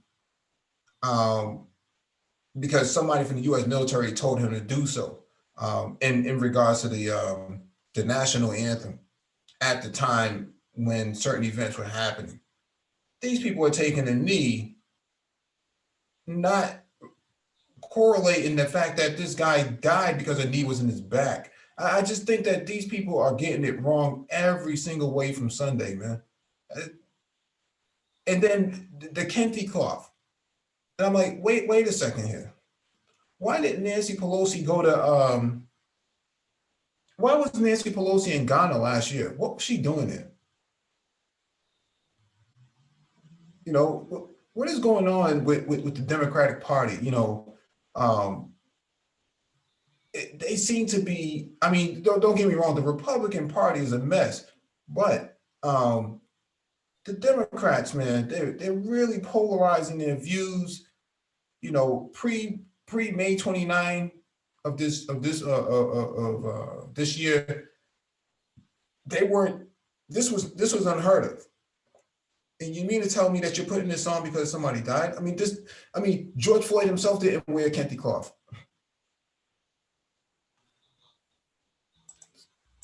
No, Mike, I was gonna say, so Mike, you're saying what you're saying is they're not invited to the cookout? Oh man, I mean, wasn't it Hillary Clinton that had hot sauce in her purse? I mean, the Democrats are all types of messed up, man. And Kente cloth is really an African thing. It's not even an Afro-American thing. It's an African thing. And I'm sitting here looking at this, and I'm just saying, look, the Dems, bro, let me tell you, they can snatch, they can snatch a defeat. They can snatch a defeat from a victory, man. Yeah. These guys, they're jacked up, man. They're messed up. Both parties are rather dysfunctional and a tad bit psychotic. But the Democratic Party really is they're kind of confused and kind of all out there. And I'm looking at Biden as well. He ain't doing too good in my view. So, but Nagone, you made a good point though, because I don't even own a Kente cloth. They probably would have been better off, taking a knee with a NASCAR jacket on. What you think, Mike V? Yeah, I'm agreeing, man. I'm agreeing. Hell yeah, with a big tide on the back of it or something like that. Big tide. Yeah, but they could have. I mean, look at Kamala Harris last year throwing up the Wakanda sign. I mean, what are you doing? Doing the dab. Yeah, she was doing that at a desk. She was doing that at a desk where they were filming. Yeah, she was doing that at a desk. Just looking crazy. Like, what are y'all doing? But people say the black vote the black vote doesn't matter. The black vote doesn't apparently it matters to somebody. These people are rocking Kente cloth like it, like it's going on or something. No. There are people paid to say the black vote doesn't matter. Those are paid Negroes to do that, just to try to keep you out of the game. That's some psyops. That's somebody who's paid to say something like that. Mm-hmm. You see people when you see people who say that, and those who are not paid to say it, and they're just out there just talking. Those are your village idiots. But besides them, I'm talking about those who are actually out there supposed to be someone that no one is saying that.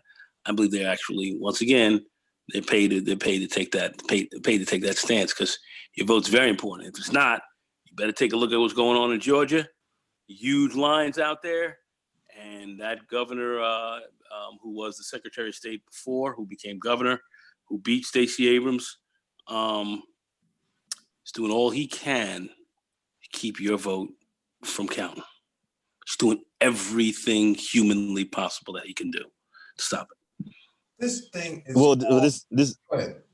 Well, I was just going to say that this imagery just goes to show just how disconnected these politicians are from their constituency. They're highly they have no ties whatsoever. I mean, like, maybe they don't interface with their constituency on a regular basis, but there should be somebody on their staff to curate the content that they put out. Mm-hmm. I mean, and they don't even have that. It's, I was joking around with the whole NASCAR jacket and stuff, making light of the situation. But in reality, I mean, this is really disgraceful. It is. The taking of the knee, that's what bothers me. I mean, look at her wristband. Let me zoom in on this. Look at her wristband. What is this? Come on, man. What is going on with the Democratic Party, man? All these colors and stuff. Ridiculous. Oh, hold on, Mike. Now, you see what that is? That wristband shows they're trying to commingle the black plight with the the alphabet plight. The ABC people. Yeah, No, well, they it's- The XYZ people. I'm telling the Democratic Party is so jacked up, man. All these colors all over the place, colors clashing, kente cloth, knees on the ground. You know, I mean, if she would have put both knees on the ground, you would have thought it would have been a fellatio session or something. But, you know, I would have been down with that. I bet so. But 80 years old? I don't know about that.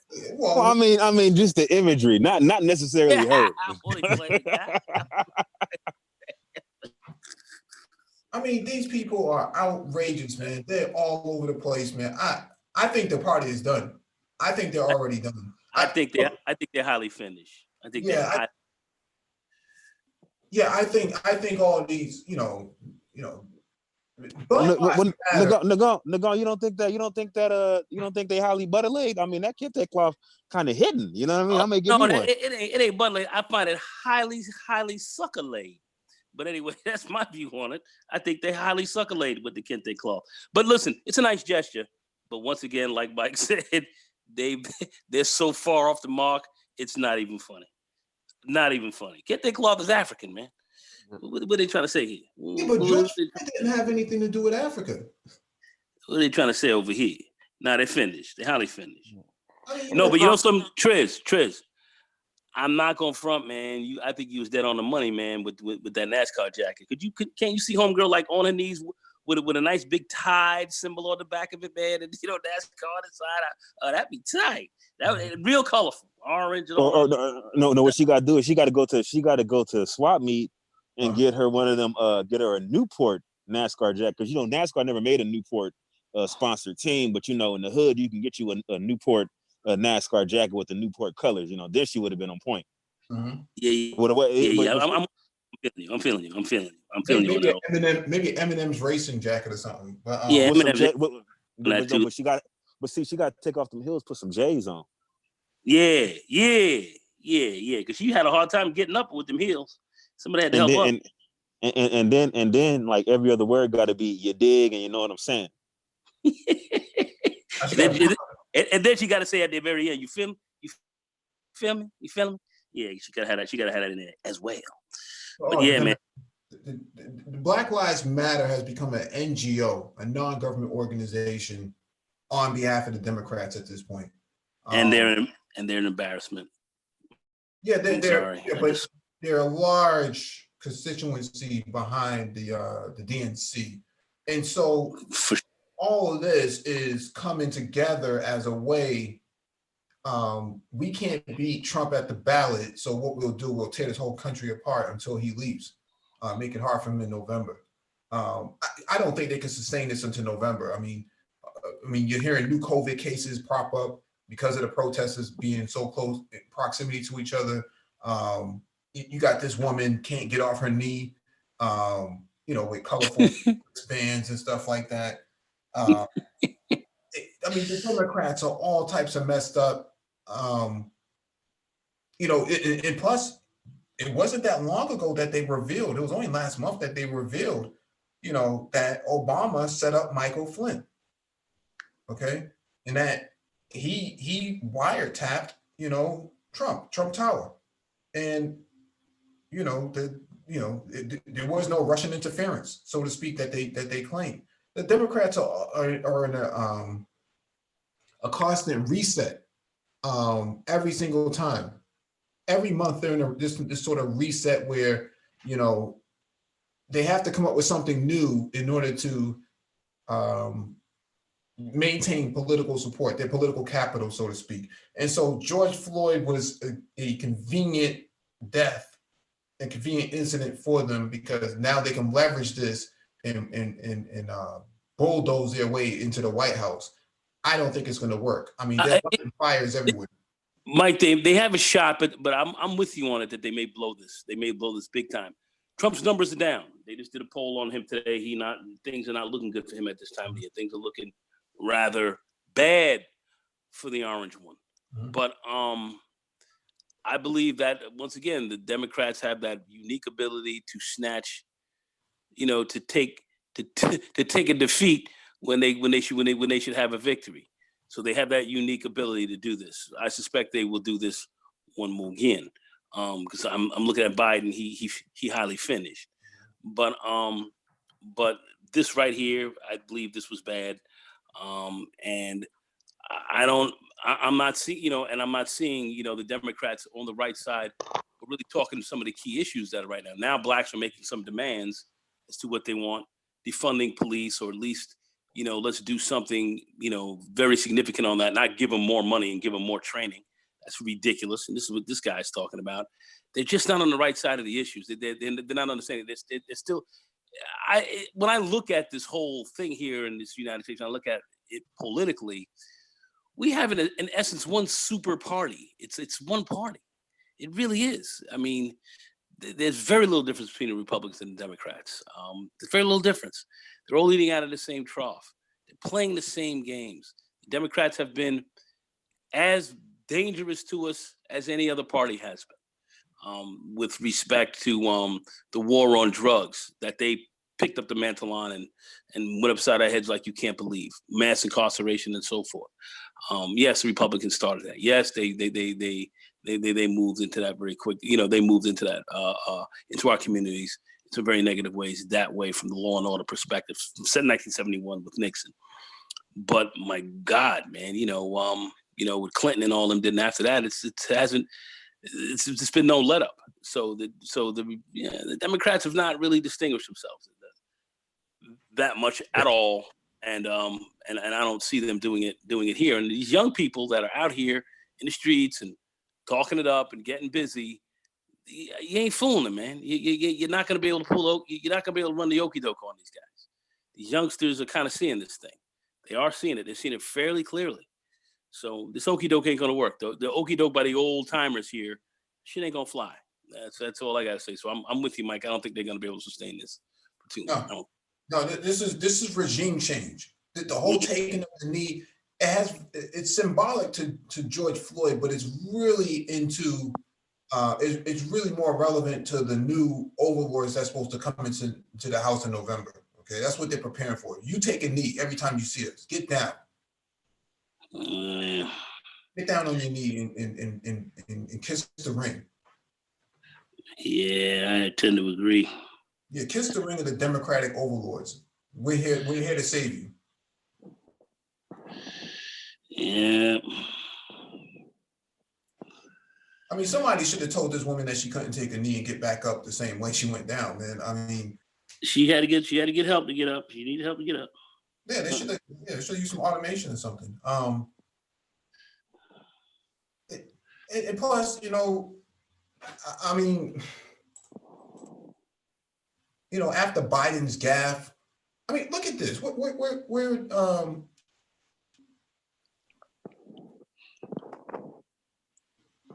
mean, this woman got down on both knees.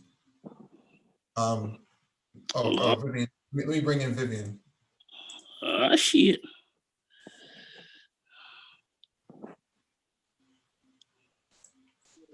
Hello, everyone. Miss Ibrahim, how are you? I'm fine. I just been sitting up here cracking up laughing, listening to you guys talk. It's fantastic. All right. You have anything to add to this? Yes, I had to come in on this one because I just got off of a phone call with over 35 of the young Republicans who sent the letter to President Trump in reference to the OPT, CPT, and all those good programs. And guess what they were talking about? Exactly what you all are talking about, that we have one super party, that it's not just Democrats and Republicans anymore. It's like a super party because you got the McConnells, they were fussing at all of them. And those young folks, I was like, wow, they're on top of things. It almost reminded me of back in the 60s when we were marching. They're coming together. The young people that are in college are coming together. And guess what they said? They said, we are seriously thinking about starting a new party called America First Party. I almost fell out the chair. Okay. So just to give you an idea of what these college students are griping about, they're on the same length, right along with all of us. And Trump is actually listening. I will tell you guys that. He may seem like he's not on top of things, and Everybody's trying to get Kushner fired. Yes, he need to go to him and Ivanka. Yes, we're fully aware of that, and we're trying to work on it. But Trump is listening. He is listening, and he's given it his best shot with Black America, because he's been in our community for a long, long time, ever since Tyson got on that boat with Don King. That's what I remember as a young person. But he's been there a long time, and he has been listening. And you're right, they are trying to sink the boat by any means necessary. And he's having problems right now. He really is. But I wanted to let you guys know that, yes, you guys are not the only ones that are talking about this. Hey, it's one big super party. I just wanted to say that.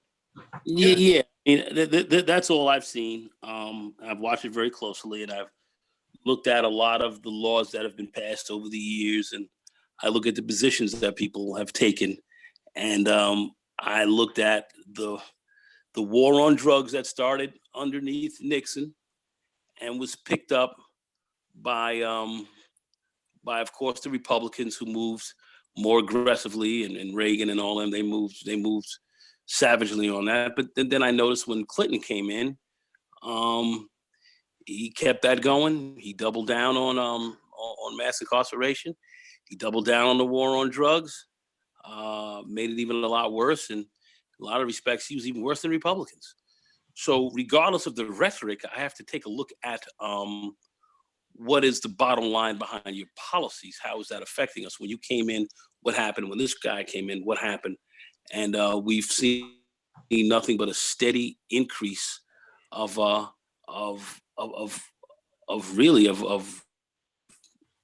for lack of a better word, more of a massive jailing and occupation and destruction of much of what we have in our community. And we had both parties really play a very big role in that. I didn't see much. There's no difference. There's absolutely no difference. So if you want to really talk about two different parties, well, show me where we have two different parties besides the name. Where do we have two significantly different parties with respect to policy? And I'll wait. I'll wait here to see where we might see that. So. No, this is like I said, the optics are so bad. Like somebody else said in the chat, I mean, this is really bad on the Democrats. Before May 29th, they were nowhere to be found. I find it very odd that a Black man who died in police custody would spark all of this. This is just, I mean, these same people were nowhere to be found during Trayvon Martin. They were nowhere to be found during Sean Bell. Nowhere to be found during Amadou Diallo. I mean, it's just really interesting that the Democrats do this. And they wonder why there's such a disconnect between Black men and the Democratic Party. We just cannot identify with fraudulent people. We need allies. Black men want allies, and there's no allies. And so because of that, there's a disconnect between the party, Black men and Black women, because Black women support the party unanimously. And Black men feel that they have been. Hey, wait a minute! I interject. Everybody doesn't support those Democrats.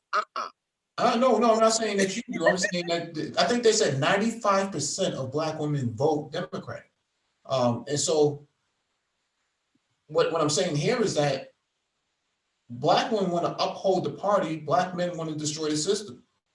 I mean, that's the consensus here. And a lot of Black women are trying to uphold this party as if it's something of righteousness and saying, you got to get out there and vote. Yeah, get out there and vote, but not for these people. Standing around on one knee with kente cloth on their shoulders. I mean, it was only last year that this yo-yo here was over in Ghana at the right of a boat. Let me see if I can pull pictures up for that. Vivian, you're a minority within a minority. That is true. That I'm aware of that. Now, the problem that I have with us sisters is the fact that, yes, I'll let it be known, I was raised to vote Democrat, although I've never voted Democrat, but that's how I was raised. And a lot of the older baby boomers, that's all they hark on is, well, I'm voting Democrat, irregardless of whatever, I'm still going to vote Democrat. And I'm like, why? Okay, what have they done for you? What have they done for me? They haven't done anything for us. They have not done a thing for us, but yet you still hold this allegiance, like they're going to do something. I have a problem with a lot of the Black women in the Congressional Black Caucus. I do not hold them in esteem at all. None of them, because they have let the Black women of America down in a very big way. Sheila Jackson Lee, Maxine Waters, all of them. I don't hold them in esteem at all because their time has passed. They are considered to be Black dinosaurs. Okay. And as far as I'm concerned, they need to let some real young Black people come in, young folks come in and show what we really need in the year 2020, because they're living in yesteryear. They're dinosaurs. And they've been holding the line for a very long time. So, and I've been going around all across the country.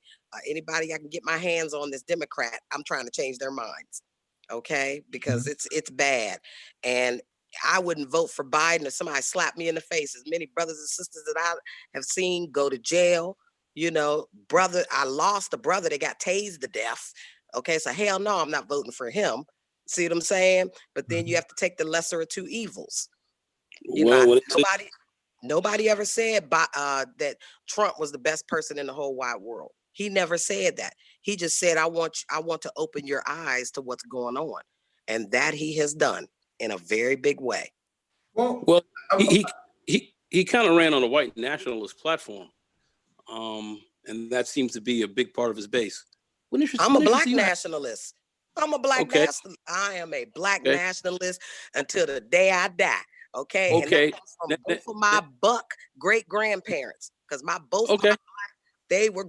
great granddads were both Bucks brought to this country. And I am not from Africa. I am from America, and I helped build this. Well, hold on a second, Vivian. So I am a nationalist. I just wanted to ask you, being a white nationalist that they have in their interest, what interest does a white nationalist have with a Black nationalist? Interesting. I just like to hear thinking like that. Oh, I'll give it to you. America. We built this country. That's what we have in common. Mm-hmm. We built this country together, even though we all know all the wrongs that happened to us. I get that. But this is 2020 and the boat is sinking. When we were the white nationalists actually do not think this is your country. Thinks it's his country. However, see, that's where we go wrong at, because the seeds have been planted for us as this country, as Americans, Black Americans. Mm-hmm. I didn't say African American, I am Black American. And that's where things have become mixed. We have not been able to grow our nationalism. Well, my question is, that's why I asked the question. You haven't answered it, and I'm going to ask it one more again, as to what is the nexus between white nationalism and Black nationalism, and why would you support a white nationalist agenda? That's just my. It's not a matter of supporting white nationalism. I'm supporting nationalism. It just so happens I'm Black and they're white. It happens to be that? You saying it just happens to be? I was born Black. They were born white. We are all Americans. And in 2020, it's all about America versus globalism. And if we don't save America, the boat will sink. We're going to sink. We're going to become a globalist nation. The white nationalists do not see it that way with you. Okay, let's put it like this. There's some things that the white nationalists don't see that I see as a Black nationalist. But there's one thing we have in common, and that is that we are American. We are American. Many of them. And it is under attack. The nationality of being an American is under attack by the globalists, by the elites. That's the difference. Who are you running like a Steve Bannon type of view? You know, the white nationalists are really here to take over the elites and run the elites, but yet you yourself will never be a part, or will they will ever accept you in being a part of that elitism as well, or have that level of hegemony. And Their that's game, where you have to grow. You have to grow. I don't have to be a part of Steve Bannon. No, I mean, I'm just saying he's one of the architects of this. I deal with Steve Bannon, but I do not have to be. I don't have. He does not make me, and that's where we go wrong. Because as Black Americans, you never answered my question. Yes, I did. I just answered your question. Yes, I did. Yes, I did. And I deal with Steve Bannon. I deal with Stephen Miller in the White House. I deal with them. But the bottom line is that we as Black Americans, we have a nationality, and that is America. Whether you're white or Black, if you see your nationality as American, you automatically are going to win and become a part of the side of whoever's with America. And what you're seeing out in the streets right now, these young folks, that has not been the case. That has not been the case. And many of these young folks that are out here right now are not with a white nationalist agenda. I'm just telling you the agenda that these guys have run on. Now, if you're saying that Trump is not serious about a white nationalist agenda and so forth, okay, you may be right there. I personally don't see it that way, but I look at what his base sees this game as, and he does, and that base sees you as a competitor, somebody who's not a part of that, and somebody who they're not looking to really share power with. You would be amazed. That's the issue. And when you talk to, you would be amazed at how receptive they are. Deceptive? I don't go with receptive. Receptive. I've watched them very closely. I've even debated some of these people. Like like Jared Taylor and these types. Mm-hmm. We've seen Spencer and all them. We hear what they have to say.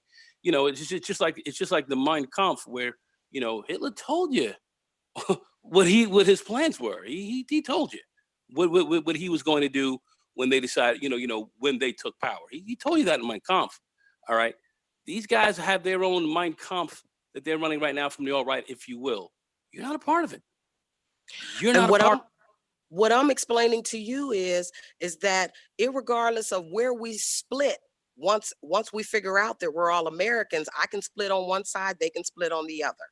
But we are still all Americans against the globalist elites who are killing our country. Do you understand do you understand the fulcrum of that balance will be based in violence? You do understand that, don't you? Oh yes, I understand. I understand very well. So if that's the case, how do you say when we split, it's all going to be okay? Are you prepared? I never said it was going to be all okay, but I'm not in the 1960s. I'm not in the 1950s, 40s, 30s. I'm not living in 1775.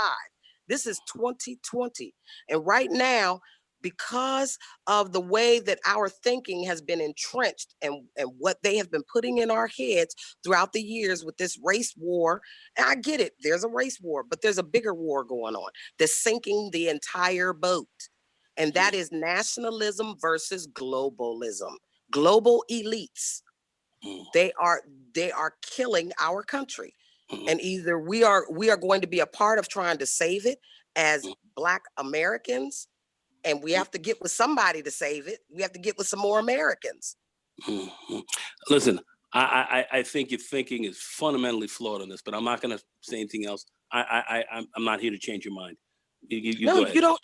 No, I don't. I am here only to bring information, just like you bring information to all of us on the phone. I do not have a problem with that. I do not have a problem with that. But if I have to rub shoulders for a minute to have the boat not sink, that's exactly what I'm doing. And I'll go and smile in Stephen Miller's face and all his comrades, Steve Bannon's face and all his comrades. I'm smiling, trust me, in the background. Okay. But I would rather be with and not let the national boat sink and then go on about my way after we get the boat back upright and less holes. Let me go to DE Raptor. He has his hand raised. Okay, a couple of questions I have to ask this young lady. You know that America is a corporation, right? Yes, Okay. just like the Catholic Church is a As corporation. you Sure. you were saying that you are a part owner of this corporation, correct? Yes, I am. My blood, Okay. sweat, and tears went my Okay. people's. The Yes. nationalists said that they own the corporation and you are not part owner, right?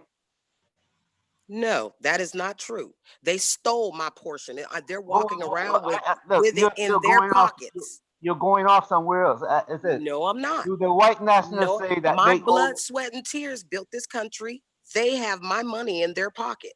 And in order for me to get my money, I have to save the United States of America. The white nationalists say that the corporation belongs to them and not to you, correct? They can say it all they want, but there will Okay. be no America unless Black America comes in and saves the day, like Okay. we usually do.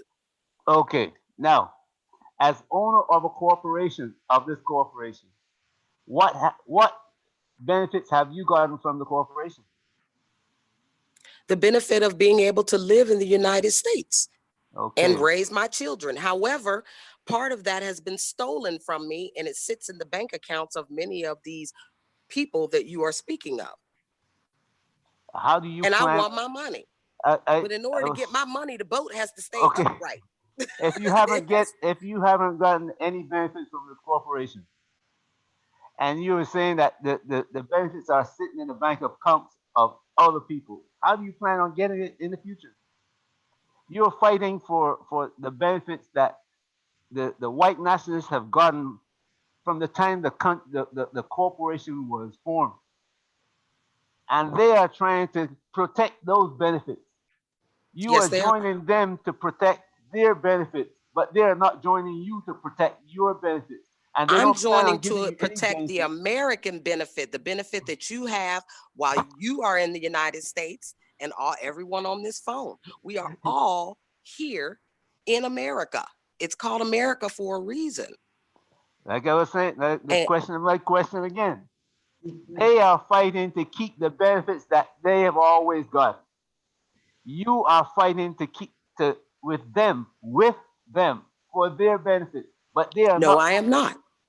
I don't think this discussion needs to go around anymore. I just wanted to make sure that we discuss Nancy Pelosi and taking up the knee here. And here are the pictures from her in Ghana last year.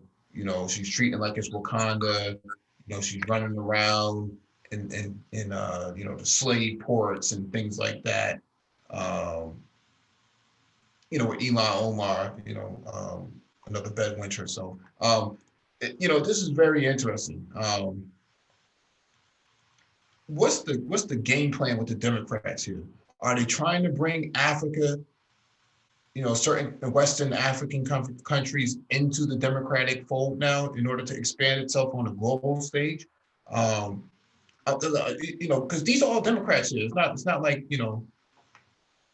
there's Republicans, Mitch McConnell's in the background somewhere. No, these are all, the Congressional Black Caucus and Nancy Pelosi at the forefront, along with Elon Omar here as well. So I'm trying to figure out what is the Democrat strategy with bringing, because for those of you who have watched the George Floyd funeral, there was a delegation from Ghana that showed up to the funeral and gave their gave their piece as well on the podium. So I'm trying to understand what is the strategy here? What is the game plan here?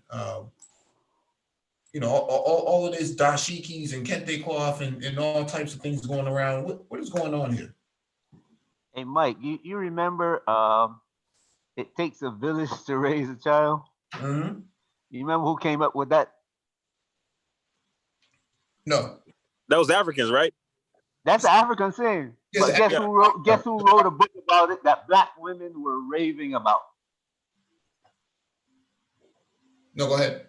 The first Black president's wife wrote a book about that. Raising really?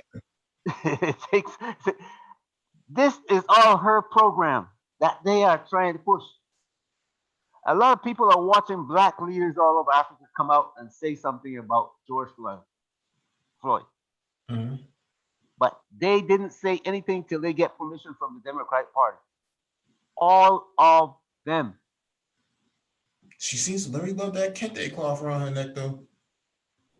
Well, I mean, Mike, you have to ask yourself the question. They were trying to make a sort of a gesture or maybe a dog whistle. I don't know what the heck you want to call it, but they were trying to push some type of imagery to align themselves with the quote unquote black plight. So if they were to use some other type of attire, then it would be tantamount to blackface. Like when we look at some of the attire that that I guess America at large, maybe mainstream media, typically associate with African Americans, there's always going to be a demographic of African of the ADOS community that will find it offensive. You know, for us, obviously, we look at the Kende cloth and we just say, okay, that's pandering. But I mean, like, what other? Let's just play devil's advocate and ask ourselves, what type of attire? And you know, when I said NASCAR jacket, I was joking, obviously, but I mean, what could they do to symbolize some type of alliance or some type of empathy with African Americans? Super Trish, there's this growing voice of not only Africans, but not only African Americans, but black people in Europe too, are saying Africa, Africa, Africa, Africa. The voice is growing louder and louder. Mhm. And these people are trying to hold on to that, grab hold of that and say, see us, we support you. We are supporting this African forum. Yeah. So that black people gonna turn around and support them. This is what this is what this all about. I mean, I understand that, DE Raptor, but obviously this particular symbolism and gesture was a dropping of the ball.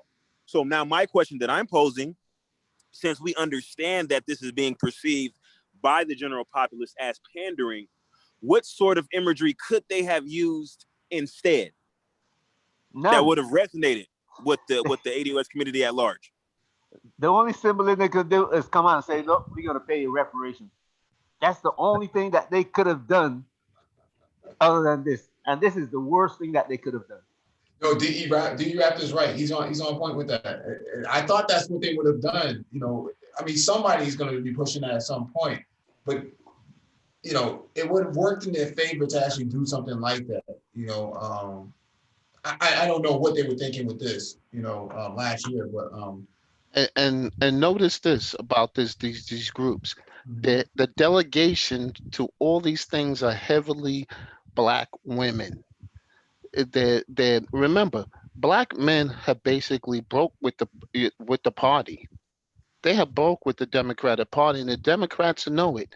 So what are they doing? They're trying to reform and change their image. And that's all it is. It's just a trick. Because after the election, you won't see any of them again. I'm telling you. Not Facts. until That the is next so election. true. You Hey, guys but are right. check this out though. Check this out. Now, here's the funny thing to think about. I guarantee you, because you know when they were doing this particular photo shoot, I'm sure they took several different photos, several different angles, and then they kind of gathered around and they kind of decided amongst themselves, okay, this is the picture right here, and they were probably like, yeah, and in their minds, particularly Nancy Pelosi, in her mind, she was probably thinking to herself, wow, this picture is so powerful. I can't wait to the constituency sees it. And then imagine the look on her face when the public sentiment wasn't what she had hoped for. Because I know for a fact she probably thought she killed it. She probably thought she knocked it out the park with this picture. Well, she thought she knocked it out the park because those people who were with her were whispering in her ears. But like I said, notice no black men were in that picture who were not Africans. Exactly. None of them were there. You got to understand, the Exactly. Democrat, I give an example. If you look at what's going on doing this Black Lives Matter, because we know what that's all about. If we look at that, they have paraded Black women up there. They have paraded the ABC community, Black people up there, but they have not talked to they talk to Black Republican men, but they haven't talked to not Black men, period. We have not been able, and they discount what we think. And that's what I'm trying to tell you. All this is another trick. It's like Star Wars again and Admiral Outbox, and it's a trap. That's what it is. It's just a trap. They don't care because Black Lives Matter is getting all the bulk of this money and all this training to do, what is it called? Black girl coding and all this other stuff. And they got, Bank of America is going to give them $1 billion. 1 billion. They have cleaned up on this thing again on Black male bodies. I'm sorry, but that has been the eternal story. And like I said, we had two very distinguished brothers, Dr. T. Hassan Johnson and Dr. Tommy Curry, who went into this in some detail. And you know, on one of their live streams a couple of weeks back. And you know, not only, you know, is this in their books, but they went on a live stream and went into detail on this. And we've been talking about that a bit here, on, you know, on the Black Brain Trust, but that's exactly what's going on. And that's exactly what's going to happen. And that's exactly what's going to continue to happen. And that money, whatever that's going to go to BLM, it is not going to go towards young Black males' issues or needs. It's not going to go there. It's going to go to the LGBT community. It's going to go to the Latinos and whoever else. And because every time you mention something, they said people of color. That's a way to cut us out. To cut us out. I looked at this morning. Going on TV. It was close to $3 billion they pledged to these causes, and not once did they say we're going to talk about the Black male homeless. But they talk about education and Black girls coding.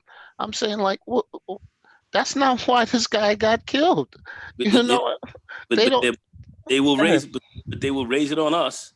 And you know, one thing I give the white supremacists credit about, they're telling you, you ain't getting shit. We gonna tear you out the frame. They let you know you ain't down. Okay, so that goes back to my original thing. And I just got these off guys are playing a different game. They're playing a different game. But this goes back to my original question that I keep bringing up. Is it time for us to leave America, like Randall Robinson said in his book? Is it time to us to jettison this place and get out of here?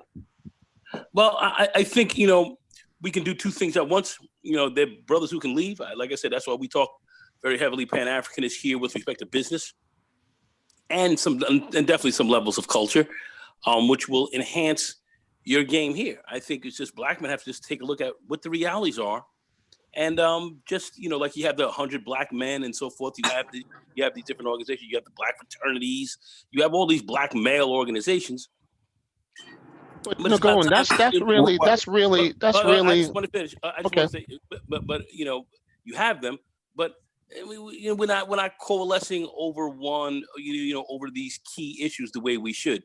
I mean, we and that's where I say where we should just really be looking at, you know, a party concept, you know, and truly Black men have to, you know, talk and vote our interests. Okay, and this is what I want to say. And this is what I want to say. Remember those Black men in Detroit? They tried to do something, and who were they stymied by? Okay, yeah, the 300. The same thing when Obama was going to do something for Black men. Who's the one who stopped it? You got to understand. The problem is we keep doing the same situation over and over again, and nothing's changing. I mean, that's... You know, I'm sorry. We have now the technology. Africa is moving in a direction that, remember, the only reason Black people are here is because we weren't up on technology. If we were up on technology, wait. If we were, not okay. everybody's going to jump up and run to Africa. No, I'm not Not saying everybody's gonna that's jump up not on what that. I'm. No, you. I mean, when I say that, I'm not saying because you're not going to get everybody. You're going to get some people who going to. You're going to get people who want to stay. I'm not. I don't fault them for that. That's where they. My mother, my grandfather, and all of them are buried here. I'm not. I have no. That's not. I'm not telling anybody to give that up. But I'm just trying to tell you is that I see it in a. I see it in a totally different light. I'm saying I see Africa rising, and Mike V was asking the question, why do you think they all that? Because they see the same thing that everybody, the Chinese see. They see the same thing that the Europeans see, and they see the same thing. What's the CEO for Twitter? He's talking about moving to Africa He already did. because, Yeah. yeah, because they see, and that's the thing. We don't see. See, they're telling us that oh, these people don't want you over there because I heard a white boy say that. I heard him say it. I looked at him and I said, have you been to Africa? Oh no, I don't. So where are you getting this from? But this is what they socialize and tell you this and put it up in the movies and stuff like that. But that's not really the case because Mike V been there, I've been there, and I'm I've serious. been. Yeah, I've definitely. I know. I know. I don't say I know what it's all about, but I definitely know that that you will be received warmly there. We do understand that, and we definitely should be dealing that. We talk about that on this channel quite a bit. You've been down to South America. You've been to Brazil, what has a yep. very heavy African element, Afro-American element, Afro-South American, but it's still Afro-American because we're in Right. the Americas. You've seen much of the reception you get from the black folks down there. It's very good. So yeah, there's no doubt that there are definitely places that we could deeply look at. I don't have an issue with that, but I do know that many of us are going to be here, and I think for those who are, very simple, just start voting our interests, start forming black male parties, and start to get your political views and your political muscle starts to move. You have to do that. Black women are going to look out for themselves. They're going to look out for their own interests. I heard that here tonight. Oh, you can go down to. They're going to look at their own interests. You can get on to right? Harris County in Texas. 16 of them got admitted to the courts there. Do you think anything's changed for black males in that court system? Not a thing. In fact, it got worse. So we got to not only get involved, run for office, get black men out there supporting ourselves. We have to do that. We have some who are doing this. We need more, and that's the game. That's the game we're gonna have to play, and be beholden to what our interests are, regardless of party. I don't want to go too far off into the weeds, but there was a previous stream earlier where I kind of discussed the trajectory of some of the people who are now being empowered, and I basically reference the decision making, or actually the logic or lack thereof in some particular instances of some of this particular demographic that you speak of, in regards to what they value in a potential mate. And so my thing is this, in reference to the proposed exodus of a certain portion of our quote unquote black male ADOS community. I think that a lot of us have vested interests here, and some people feel as though if dues have already been paid, and they don't want to abandon what they feel like they've already invested in. And I understand that.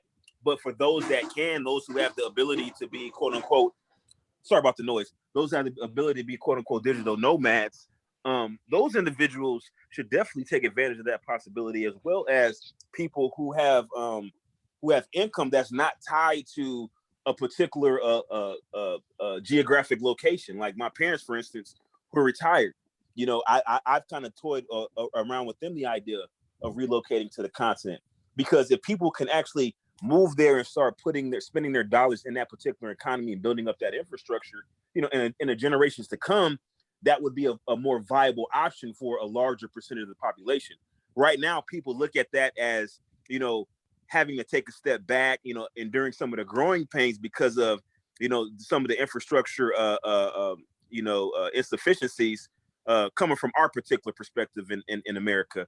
Some of the compromise and sacrifice that they have to make, and some people are not willing to do that. Understood. A large part of our community gets off on symbolism, and you can see that in the so-called black manosphere. People who talk. They want to talk a lot, but a large part of our community is really led by symbolism. They put, like, before you see Jesse Jackson get out there and say, "I'm running for president," and people say, "Yeah, go Jesse." You know what I'm saying? He's running for president. We got a black man running for president. But when it comes down to making a choice, they used to always. I remember the Washington, the newspaper from the two national papers. Well, three of them: the L.A. Times, New York Times, and I think it was the Washington Post. Or Yeah, they'll come out and say, "Well, but Jesse, what do you want?"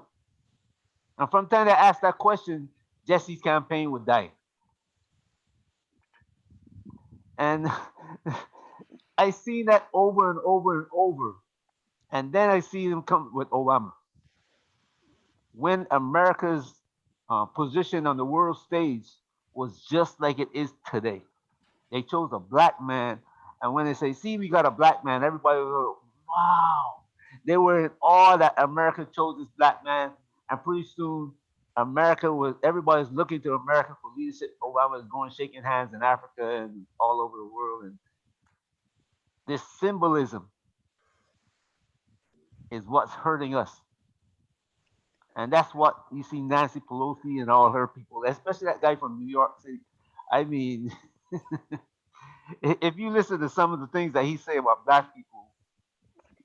Which one you talking about, Steve King? Not King. The other fellow, the Jewish fellow. You're talking about don't call Chuck his name. Schumer.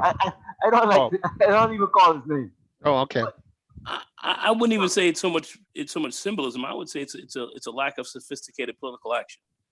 And of course, money has to be coalesced, to get out here and work in the party game. But I'm not saying that there should be one party. We should be a third party, just like how the Tea Party and the other guys have formed. It's simple. We're gonna have to form. You're gonna have to work within your interests. Black women, they have their interest groups. They have the Democratic Party to a large extent. That's a big part of their interest group. But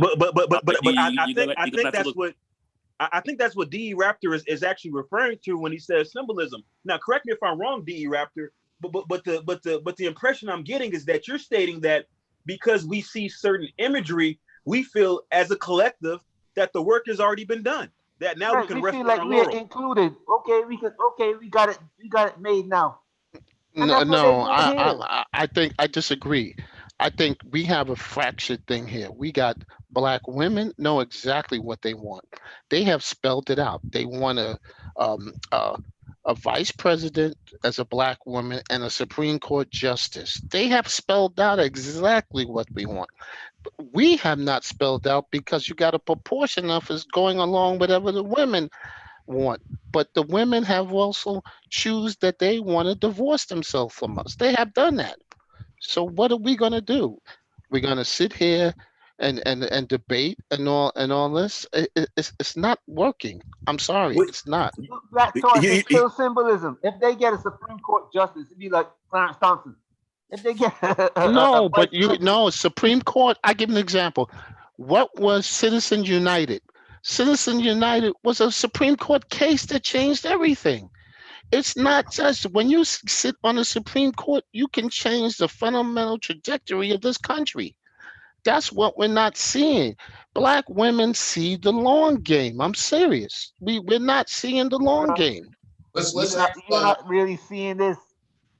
One black man on the Supreme Court is a symbol, and that's what they. But the vice president parrots what the president says. What the decision has been made, passed down to him.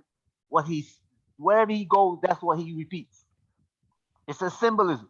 No, that's not what I mean. And I'm talking about they not only took the symbolism, but they also took the meat when they said they want a Supreme Court justice. That is the meat. Because the Republicans are trying. What did they do to Obama during his last term when he could pick a justice? They taught they fought tooth and nail not to give him that. But And I'm Obama telling you, wasn't going to select a black justice. I wasn't saying he was going to He just select a wanted justice, a but it was his. liberal justice. He No, wanted but But justice. that's my he point. didn't have Congress or the Senate. He didn't have either one in which he could have really pulled it off with. He didn't have. I know, but the point is that this is the point is that, and I don't want us to forget the long game is that Supreme Court thing it's like a chessboard. If you get that, you got the whole game basically rigged, and that's what they're trying to do, and that's why they're so important. I'm just saying like this. I look at this as being I'm just impassionate about this. I'm trying to think of this logically, because and if you look at what black women have done, they have won all these local races. They have won all these mayor races. They tried to win some governors races. It's a coordinated strategy that we're not seeing, and I'm telling you, it's Well, happening in front of our face. black women as a Pretty- group operate on code. That's the difference. So even like the difference is that where blacks, there may be some symbol for black males. It may be symbolism, but when black females get into positions that maybe a black male might occupy, and he may have his own agenda as a black male. But a black female gets into that particular position, she's operating on behalf of black women as a collective. Black men don't always do that when they're in position. We never do that. That's what my point is. Yeah, I want to That give. is very true, young men. I That's want- how us black women work. You're absolutely correct. Yeah, I want to give Vivian Ibrahim the last word before we close out. Oh, I basically I didn't want to say much. Just this has been a very interesting conversation, and I'm so happy you all embraced me and all my thoughts and all that good stuff, and I really appreciate it. And just let it be known that we are in the background. We're fighting hard. We are here. We're fighting. We're fighting for us. Absolutely, and thank you for contributing as usual. Shalom, everyone.